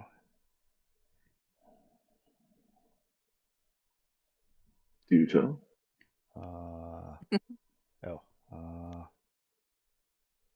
think it's generating one more story of the, because I like made like a ton of lore. Oh yeah.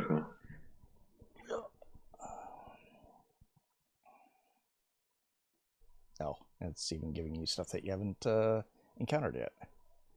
Lovely. Okay, so he's like, sometimes at night, have you heard the ground crack beneath your feet? That is not just the shifting stones, but there is something waiting out there. He seems to speak of a legend passed along through the Ashborn. And he mentions something called an Obsidian Colossus. It was a Titan-forged construct said to be buried beneath the molten rivers of the molten flow. It was crafted a long time ago before Thermagor's rule, when the Fire Titans warred amongst themselves to control the Great Forge. And then he goes to speak more. They say it was built to be unstoppable, to be a final weapon of the last age, but its makers feared what they had created, and rather than unleashing it, its creator sealed it beneath the magma, locking it away with various runes. Some believe Thermagor still searches for it, hoping to awaken the Colossus, to cement his domain over this realm, if it should ever rise again. Even the Ashen Wastes will be at a loss.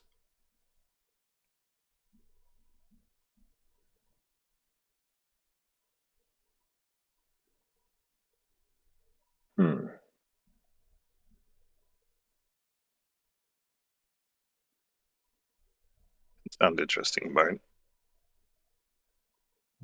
And he's like, "Oh, so you know where it is, Bart?" Only that it's somewhere in the molten flow. From looking from your map, that was the north east section that you have not traveled to yet. So even if he finds it, can he wake it up, Bart? I do not know. Perhaps Ignarath would know how to awaken. He knows many of the old Titan ways. Or perhaps his wife might be able to do it. He asks you, you've been to Ashen Forge. You've seen the slaves, the Goliaths, who are bound to the flame. You think their chain ends with steel, know the fire that holds them tighter than iron ever could.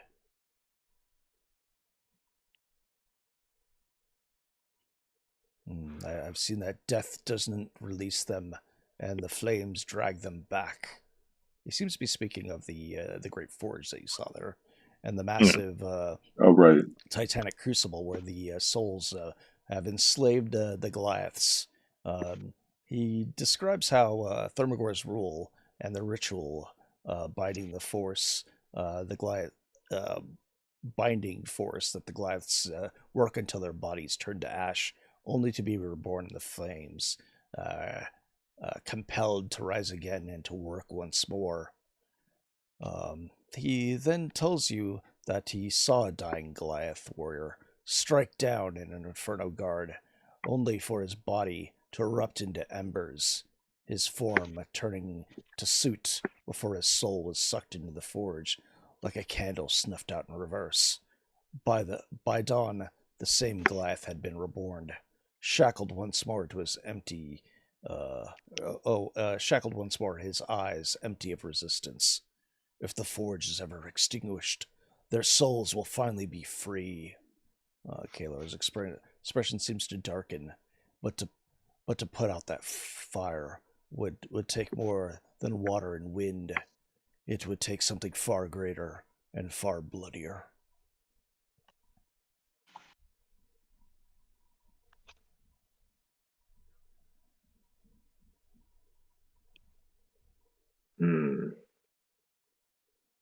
Well, we kind of specialize in bloodier, as you've seen. Yeah, we do. That is something we definitely have down pretty well.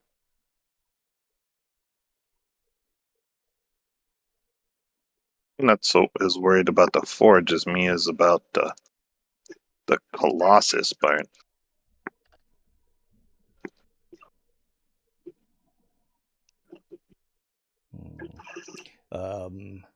From when you've looked at these Ashborn, that you notice their skin is very charcoal gray, and they do have fiery lines within their skin, but they seem very dim compared to the guardsmen here, whose flames were rather bright.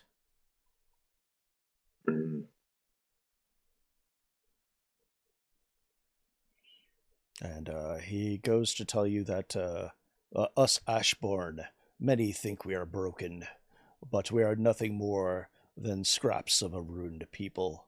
But we are more than outcasts.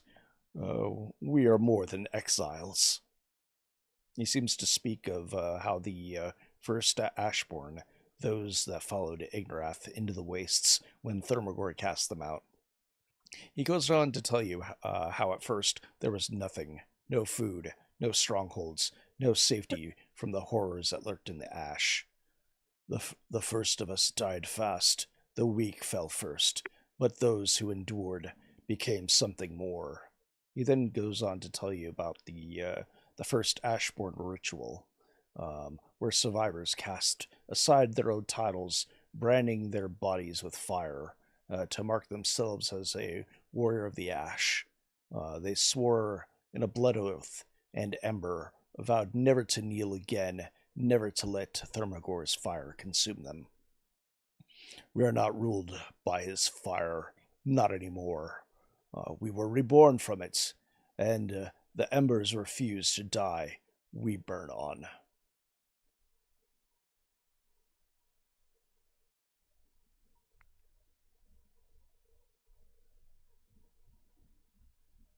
Excuse me, I'll be right back. Yep. So after he's given you a lot of exposition, the night kind of rolls around, and you guys go to bed and wake up in the morning.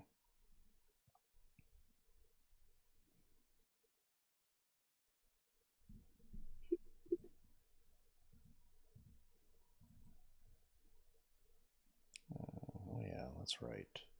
NPCs can't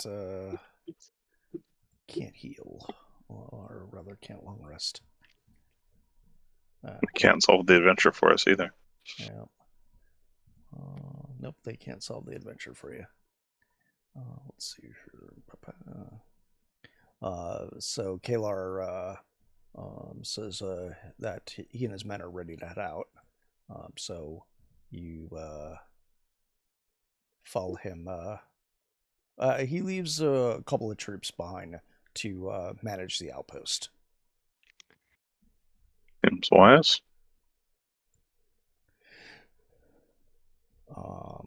Let's see. From there, he leads you back over to the bridge and into the wastes. Let's see here.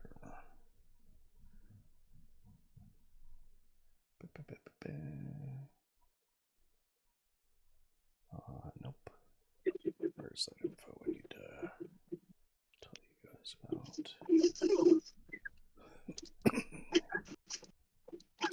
Okay. Outpost. What's the outpost stuff again?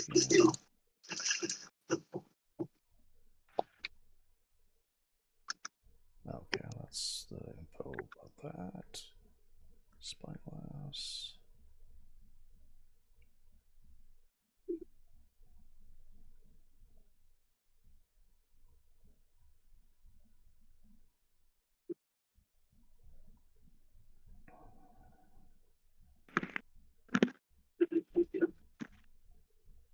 I have returned.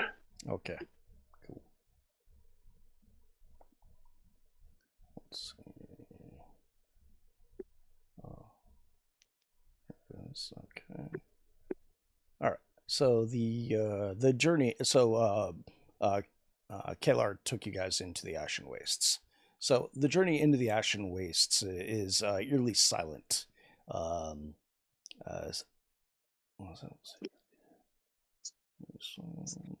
There's occasional whispers of wind stirring the fine, powdery ash that blankets the ground. The world here is black and gray and endlessly expanse beneath the oppressive ceiling of the blackened sky. It seems to stretch to an eternity. The sky is thick with drifting embers and glowing faintly like dying stars.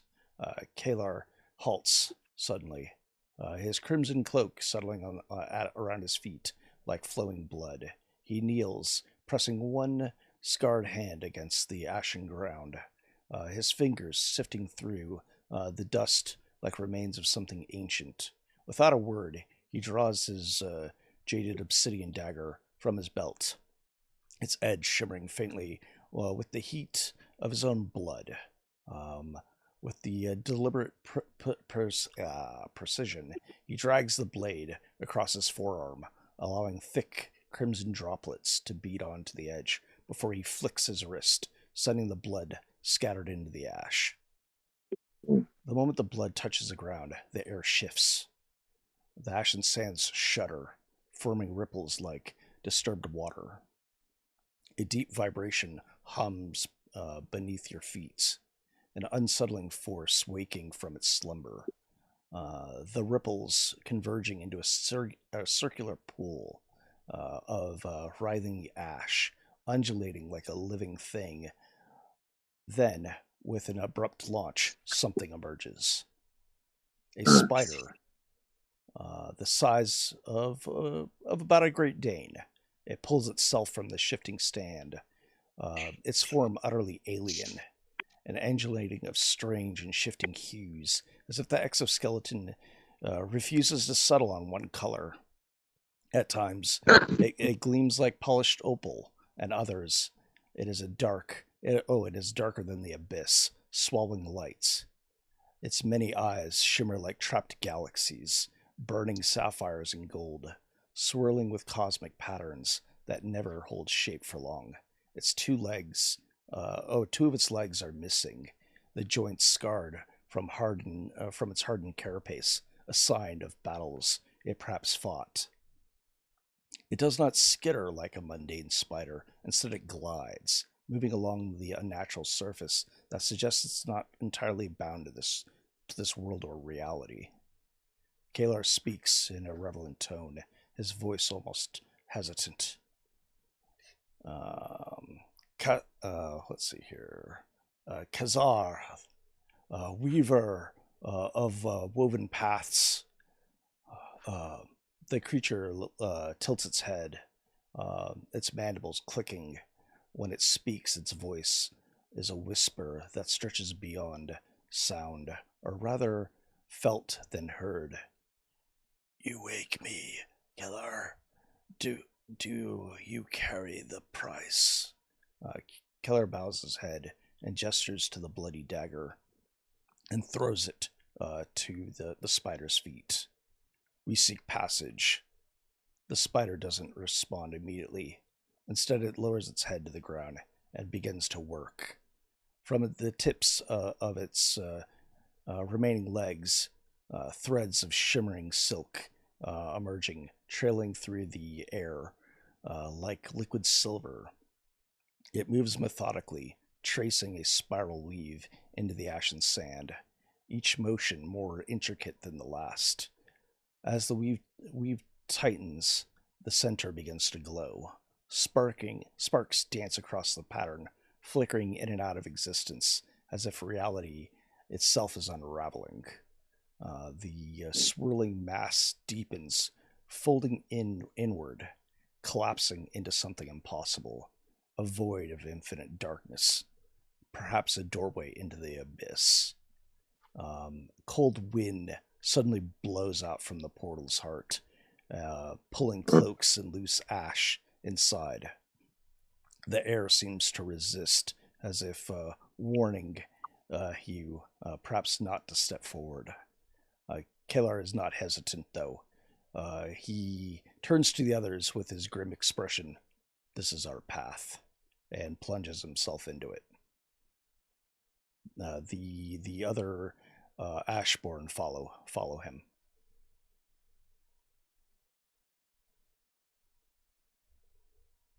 I guess it's our cue. All right. Here we go. I'll bung ya. Okay. So each of you jump or fall into the portal, however you decide to take it. Yep. Ball. Yeah. Just kind of step off as gracefully as possible.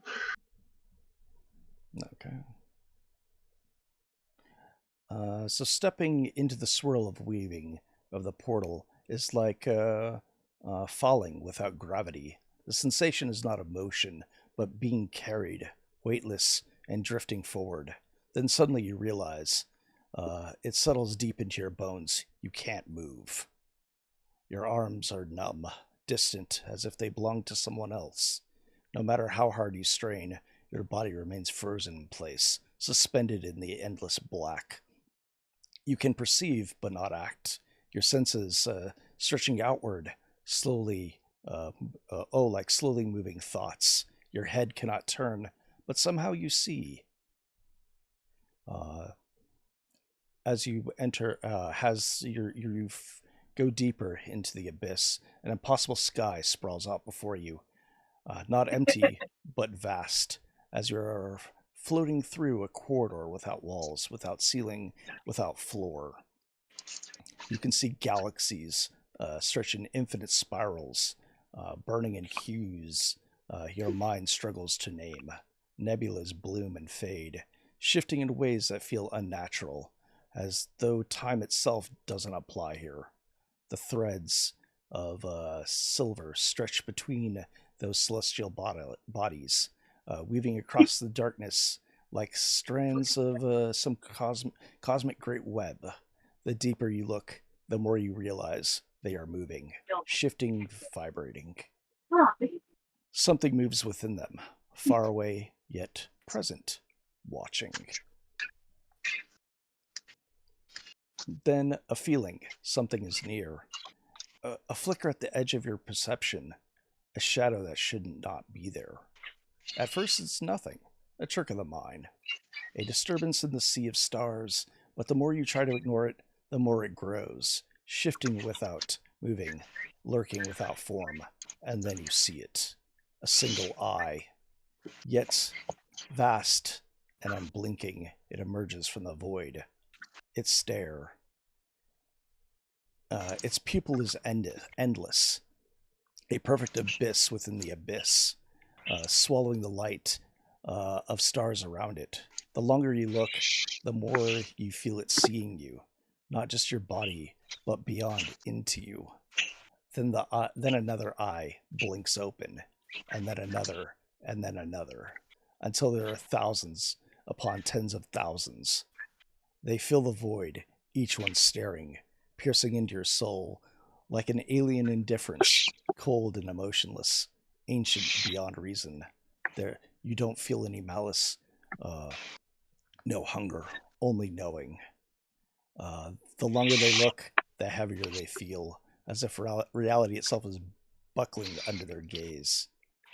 Something moves behind them, something vast, something too large to comprehend, something that should not exist. Then you're blinded by light, a sudden pull, and you feel yourself yanked from this darkened abyss.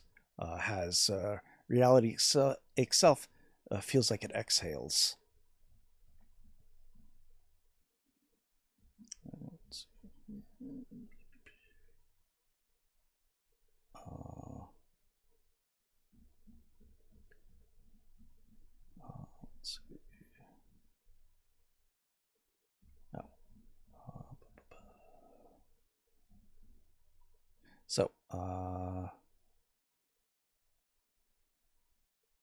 So as you step back onto the Ashen Wastes, you feel as if your body was flung out of the abyss. The cold grip of the abyss still clings in your thoughts like an unwanted specter. The weight of those unseen eyes lingers, pressing at the back of your mind. But as you turn to look back at the portal, something strange happens. It's already closing. Not slowly, but not with a grand display of a collapsing magic, but instantaneously, as if it was never there to begin with. The swirling mass of woven silk and spiraling energy simply ceases to exist, leaving nothing but lifeless dust choking the ground behind. No residue, no signs, or terrors, or disturbances. For a moment, the only sound is a distant howling over the wastes. Keller then exhales, brushing stray ash from his cloak, as if nothing is usual. We're here. His voice is steady, unaffected, but something gnaws at you. The disconnect between what you experienced and perhaps what he saw.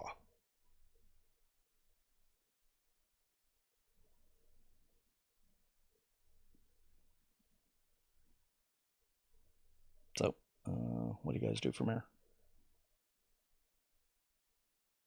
You seem to be... Good question. Let me move you guys on the map.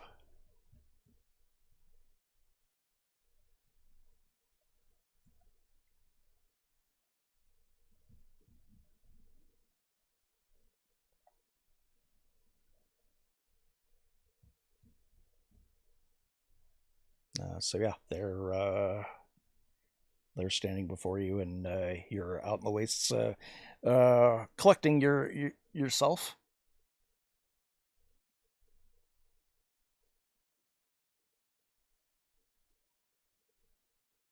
Yeah.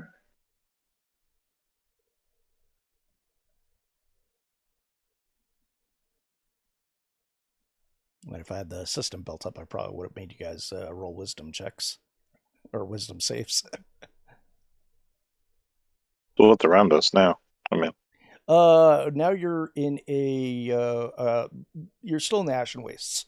The ground is still white. From in the distance, you can let's see here. In the far distance, you can see what looks like perhaps a structure. are our guys still with us, or are they gone? Yeah. No, they're here. Okay. Where to, Bart? Okay. They're like it's over there. Killer points. So as you guys move, the Ashen Wastes path. Let's see here. You guys have the general same shifting wind. They carry of burnt stone and distant embers. So as you approach the Ashen Keep, the fortress looms ahead, its crumbling walls standing like jagged teeth against the blackened sky. The outer walls, though, are cracked and ancient, but still serve a purpose, guarding those within from whatever lurks outside. Along the battlements, you can see various figures moving about. Ashborn sentries patrolling the walls. Their armor clearly looks mismatched, and but their weapons still appear deadly. Some of them speaking in low voices, while others simply watching. Their expressions grim. Their movement is practiced and wary. As you get to the front gate, two heavy armed guardmen stand at attention, their eyes scanning the group, lingering on you for a brief moment before shifting to Kalar. They exchange a single glance before one of them gives a slow nod. There's no words needed to be spoken, no questions needed to be asked. Kalar strides through without hesitation, and his men follow. The gate creaks open, revealing what lies beyond. Inside the keep's outer walls is a stark contrast to the military type structure beyond. This courtyard is vast but not empty. It is filled with makeshift homes, small huts crafted from salvaged wood, metal, and stone. You get the definite feeling there are no warriors here. As you step inside, eyes turn to you. Men and women pause their work, some tending to crude forges, others repairing weapons or patching what little clothing they have left. Children run in between the narrow paths, their laughter thin and cautious. A few stop in their tracks to stare at you. Their expression is a mix of curiosity and uncertainty. A woman standing near a fire pit, stirring a pot slowly. Deliberate motions, her face lined with exhaustion. Though she does not speak, her eyes follow you as you pass. Further ahead, a group of men working together, sharpening weapons, reinforcing armor. preparing for another battle they know will come. The air feels thick, with smoke and desperation, a place where the fire never seems to fade, where the weight of defiance and struggle clings to the very surface. Keller doesn't slow his pace. Come. His voice is steady, but he carries something deeper, an unspoken truth. This is what a rebellion looks like. As you pass, whispers ripple through the crowd, some hushed, others open. Who are they? And then, they don't look like Ashborn. Surface dwellers. More swords for the fight. The path leads forward, through the encampment, towards the true heart of the Ashen Keep. The fortress itself, looming in the distance, awaiting. This is where Ignarath waits. As you approach the castle, there are two large double doors that loom before you. They are titanic size, their surface scorched and worn, their edges cracked with age. Each one is large enough to accommodate a being of far greater than any size of you, built in the time where where the giants of fire ruled these halls. Kaler steps forward, his voice cutting through the still air. We are here to see Ignarath. The soldier at the entrance, clad in battle-worn armor, exchanges a silent glance before giving a single nod. Without word, he moves in tandem, pushing one of the monolithic doors open.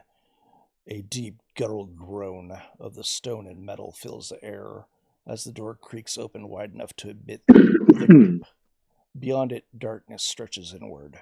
Flickering orange torchlights dare to light the consuming shadows. Kaler moves forward, and so do you. I can actually change the scene. Actually, that's fine. The first, so stepping inside the hall is like entering a tomb that refuses to rest. The first thing you notice is the silence, a heavy, expected stillness, broken by the distant crackle of flame. Crumbling stone litters the floor, pieces of the keep long since claimed by time. On either side of you are two massive statues standing, their expressions solemn, their form cracked but still standing. Each figure grips a massive brazier, and the form within the from within their stone hands, fire burns steady, casting long, shifting shadows across the decrepit hall. Their features are unmistakably titanic, carved in honor of an age that has nearly been forgotten. To your left is a broken door that hangs open, its frame warped, its hinges rusted and cracked. Dust clings to it, and beyond it, darkness yawns into what was once another chamber, abandoned and untouched for years, perhaps even centuries. Ahead, the hall stretches forward towards a grand cross junction, and yet another statue dominates the space. It's standing atop a wide dialysis, or dices rather, carved in a likeness of a powerful battle-ready titan. His massive warhammer resting on the ground before him, the statue's gaze set forward unwavering. Its stance proud, yet somehow sorrowful. At the base of the statue is an ancient text etched into the stone, the language of the giants. Its symbol jagged yet graceful. If you inquire about it, Kalar says, it says a long-forgotten hero. Yet somehow the features of the statue catches your attention. Though you have not met him, you feel that it could bear a resemblance to Ignarath. The same strong brow, the same imposing build, and the same fierce determination carved in its gaze. But the years have stripped away its identity, only leaving behind an unnamed guardian of the past. Kalar doesn't linger though at the statue, nor does he offer any other further explanation. He strides past it, his boots echoing against the stone as he moves forward towards another set of doors beyond the cross junction. Guards stand along the hallway, watching you silently as you pass, their armor mismatched, some of them wearing ancient Titan craftsmanship, others wearing scavenged pieces reforged and repaired over time. They don't challenge your presence, but their eyes remain sharp, studying you and weighing you.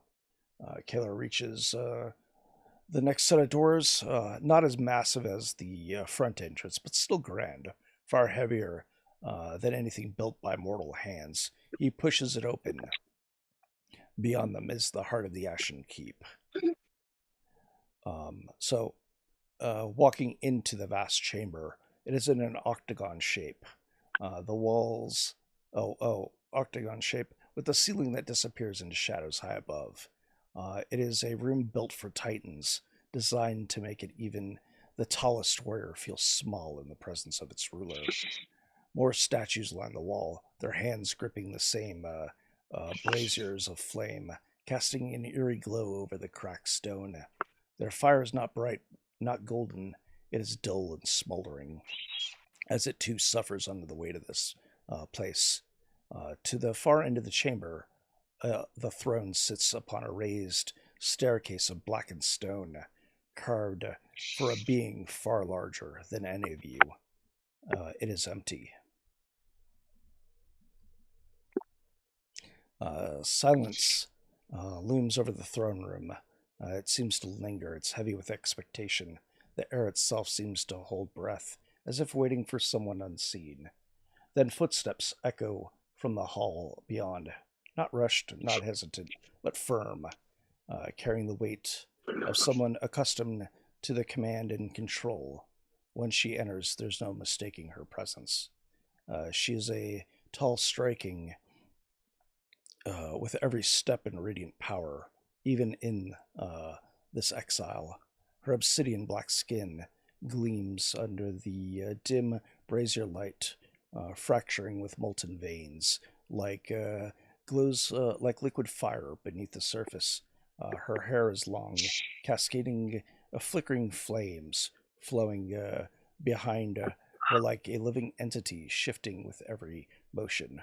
Her eyes twin embers, smoldering with intelligence and restrained intensity as she sweeps across the room. Then they land on Kalar. For a moment, the hardened warrior's posture stiffens under her scrutiny, but then she smiles, her lips curling into something between amusement and satisfaction. Kalar, she muses, stepping forward towards him, her voice deep, soothing, edging with something unreadable, though she speaks with embers rather than words. Back so soon? Her expression softens slightly. You get the feeling like she is fond of this person, at least respects him. And then her eyes fix on you. The flickering warmth of her expression vanishes. Her eyes narrow, scanning each of you as if weighing your worth in an instant, not with hostility, but caution, an instinct sharpened by years of betrayal and exile. And who are they? Her tone is not accusatory, but you get the feeling that it's measured, not one to assume friendliness, but where nothing has been earned yet. Kalar bows his head slightly, but you don't get the feeling of submission. His tone direct, without embellishment. They fought with us at an outpost. Thermagor's Goliaths are dead, and now the tower belongs to us. It will serve us as a forward base. My lady, and he turns to you. This is the Lady Vera. She is Ignarath's wife. For a moment, there's silence. Vera's face remains unreadable, but then something sharpens in her expression. Not anger, not joy, but something in between. She inhales slowly, turning her gaze as she processes the weight of this news. She then laughs, a rich sound, but not one of amusement, more like a scoff, a bitter chuckle, laced with 1,000 unspoken fractions. You took it. She shakes her head, her fingers flexing as if trying to grasp an invisible truth. Her tone sharper, laced with something more dangerous. Do you have any idea what you've done? Her molten gaze locks on Kalar once more. This is not some small raid, Claire. You didn't just burn a supply cart. You took a piece of Thermagor's land. She paces her hands, curling into fists. He'll send a response. Not tomorrow, not next week, but he will learn of this and he will come. He doesn't forget a slight like this. A heavy pause, and then she relaxes, molten veins pulsing with a calm heart as she turns back to you. But perhaps this is exactly what we needed. Her gaze lingers on you once more, but this time it's different. Not with suspicion, but perhaps with consideration. She steps forward. The heat rolls off of her in waves. Not oppressive, but not deniable, but a reminder that she is not like you. You have earned your place in our halls for now. Her expression is unreadable, but you don't sense any hostility in it. If anything, it seems to be intrigue. And then her gaze flickers past you, towards the great stone throne that is still empty. Ignarath will want to hear of this himself. She turns back to Kalar. He is meeting with Volkar and Volcanus. Her voice firm and steady. I will let him know. And with that, she moves back the way she came. But there's something lingering in her eyes, something unspoken. Perhaps maybe a mix of caution, curiosity, or perhaps a flicker of hope.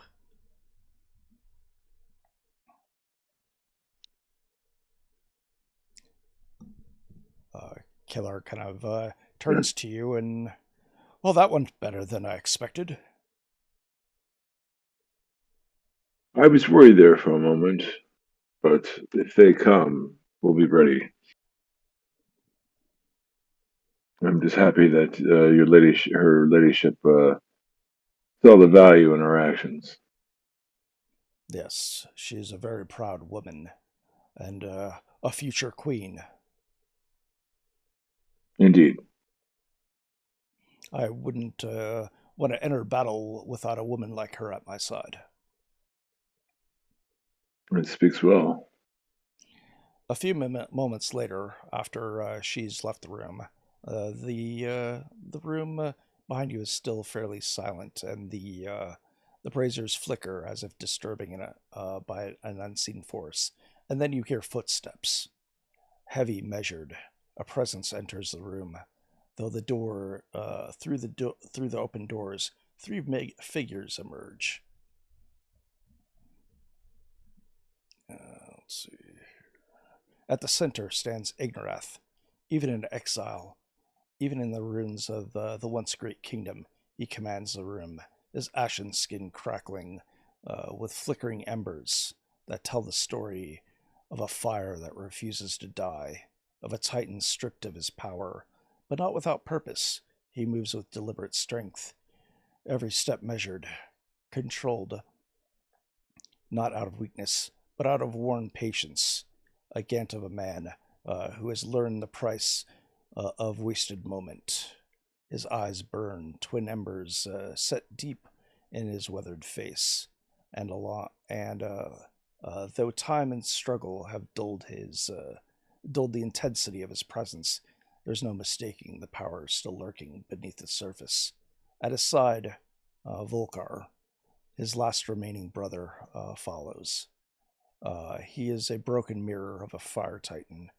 He once was scarred, his right arm severed at the elbow, the remaining stump covered in hardened black flesh, where the wound itself had been sealed in fire.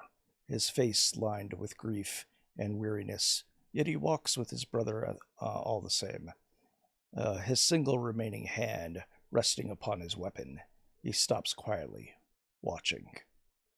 On Ignarath's other side, Volcanus, the exiled smith, moves with deliberate precision of a man who measures every motion as if it were a stroke of a forged hammer.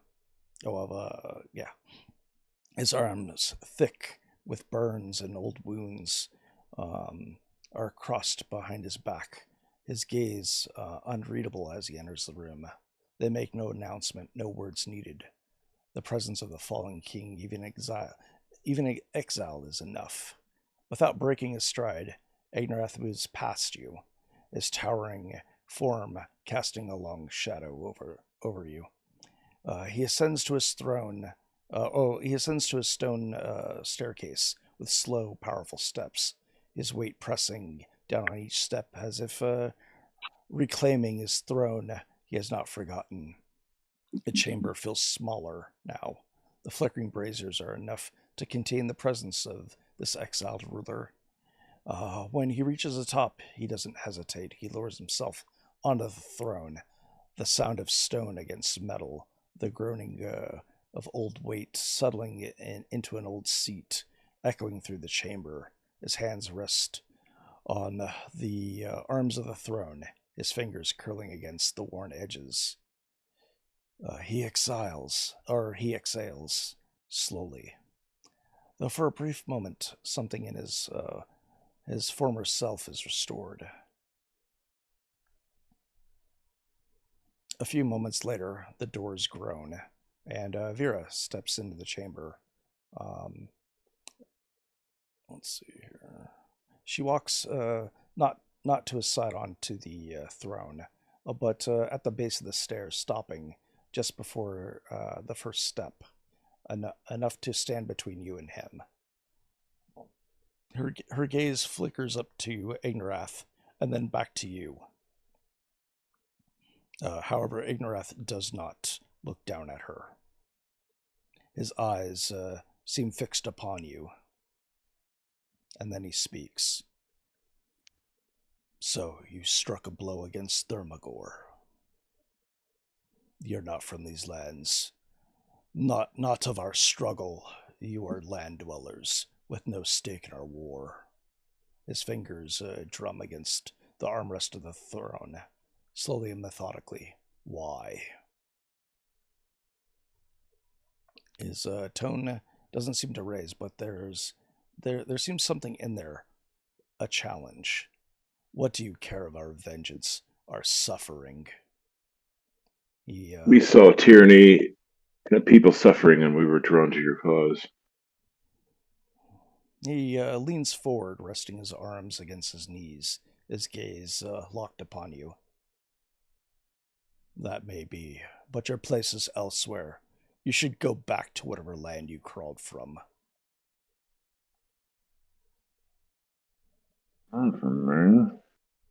Crick says, biting his tongue. This isn't why would you be so fast to deny our help? Surely we can be of value. You know not of the horrors that my people have lived through. I can't say that I can't pretend that I would understand, but I've seen many horrors in my experiences. Like I said, we saw the tyranny and the suffering, and we wish to help you. We hope your cause. Suddenly there's a loud commotion, the distant pounding of footsteps echoing through the hallway beyond. Fast and unrelenting, a voice sharp but youthful cuts through the air before its owner enters the room. Where are they? Let me see them! The door bursts open. A figure rushes inside, moving with reckless energy of a wildfire, untamed and unweathered. This is Praxis. His voice, or his presence, is a violent contrast to the cold, deliberate power of the Titans already gathered. He is young and untamed. His body burns with heat, more violently or more volatile than those of his elders. His flaming hair flickers erratically, as if reflecting his unpredictable nature, and his molten amber eyes scan the room, locking on to you with burning curiosity and challenge. He stops a few paces from you, his posture loose but tense, like a predator coiled to strike. His eyes gaze towards Ignarath, waiting for some kind of acknowledgement, but none comes. Ignarath doesn't even look at him. The older Titan remains still upon his throne, his expression unchanged and unmoved. Praxis seems to scowl at this dismissal, but doesn't retreat. Instead, he folds his arms, leaning slightly towards you, his eyes drilling into you as if trying to gauge your worth in an instant. And then he smirks with a tug at the corner of his lips. So these are the ones that are stirring up all the trouble. His tone laced with a mocking amusement. I expected something more. His glowing fingers extending to his sides, as if resisting the urge to throw the first strike. Still, Ignarath doesn't address him. The exiled Titan simply exhales slowly, as if long since grown used to Praxis's interruptions, and then turns his focus back to you, leaving his younger cousin to fume in silence.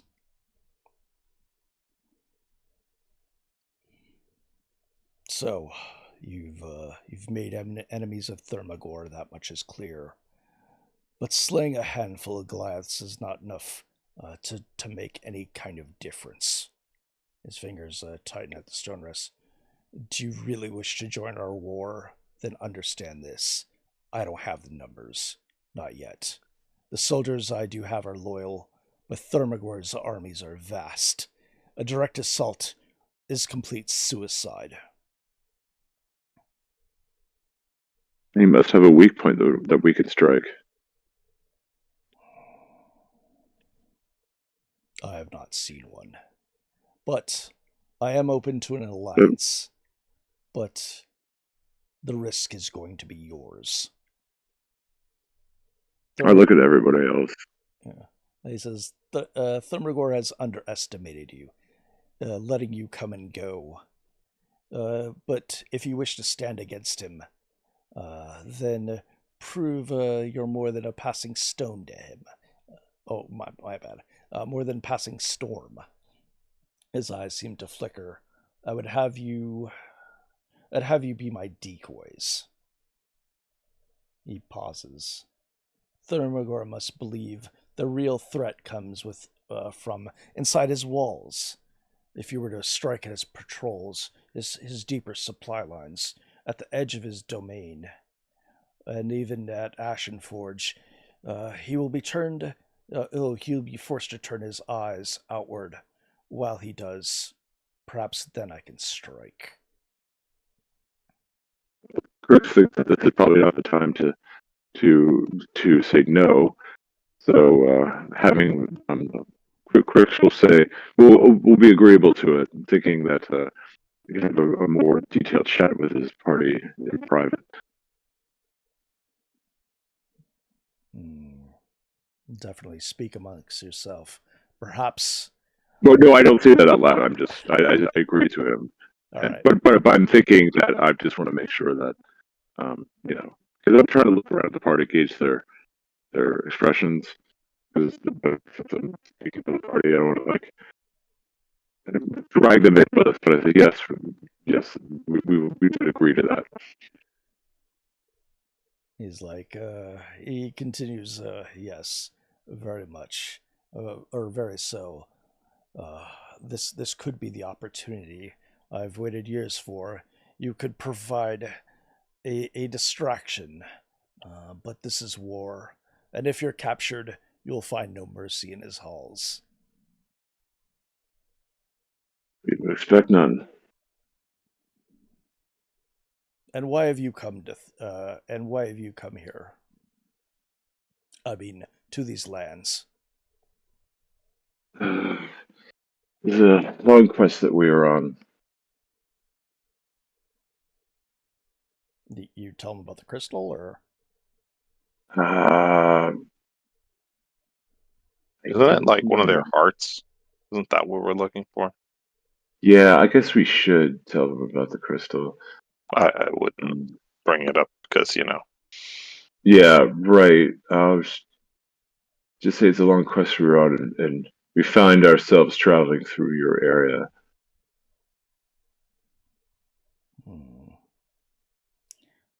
Very well.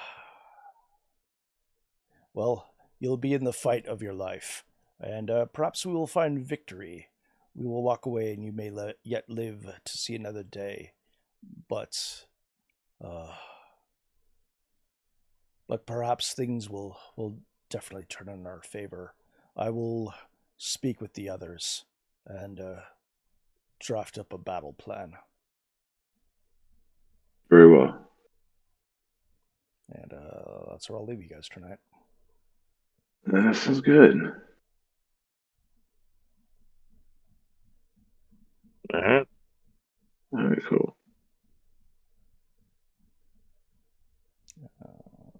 Yep. Let's see. Another fine mess we've gotten ourselves into. Yep. Don't worry, everything will work out in the end.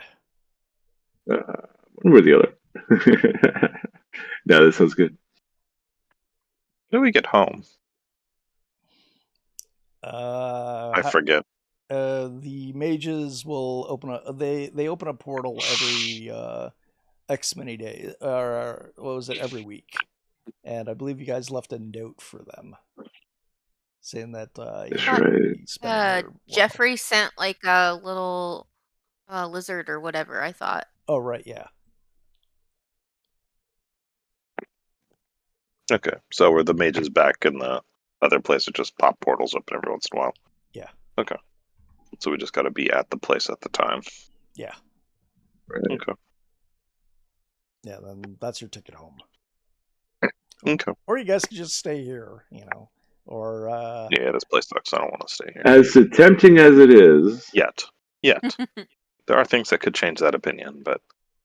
I mean, there's also the surface, There's that too. No, this place sucks.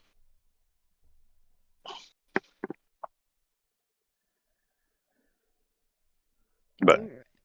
See you guys next time. Alright. Alrighty. Later. Alright. Bye-bye. Take care, y'all. Night. Thanks for the game, Griffin. Yeah. All right, that's the end of tonight's session. I got down pretty much everything that I wanted to communicate to them, and then next week, I guess, lots of fighting. But who knows? Maybe. Oh yeah, and then I also threw the Obsidian Colossus at them, so maybe they'll want to go pursue that. So I guess I should develop content for that as well. And then there's lots of things actually that they could explore and do beforehand. So, oh yeah, I should move there to Keon. To where they actually are. Oh, let's see here. Let's put a note.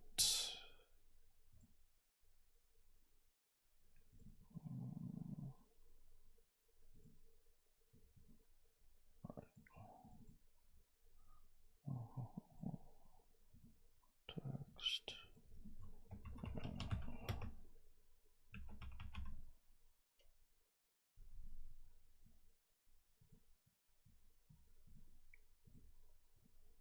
No, I was doing everything in lat.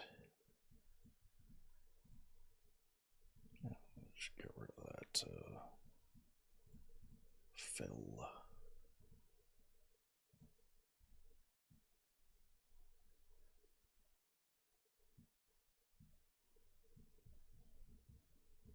I guess I should make like a little image and just put it there. Text is good enough. Or actually, I could do this and then. Yeah. Dang it.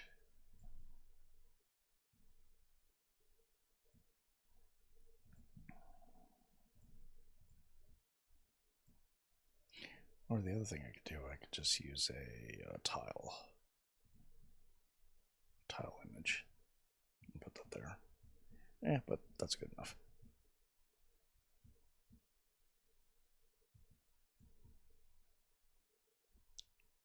Oh, my brain keeps telling me that. Oh, I need to add a backdrop to that. Fill. Dick. All right, you can't put.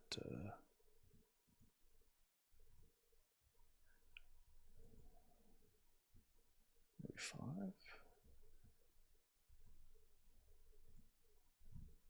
How do I have this one set up? Yeah, 5. Solid. Oh, I see.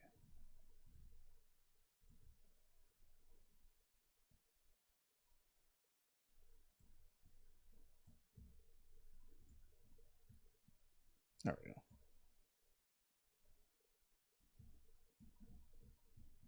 Yeah, so I know where that is now.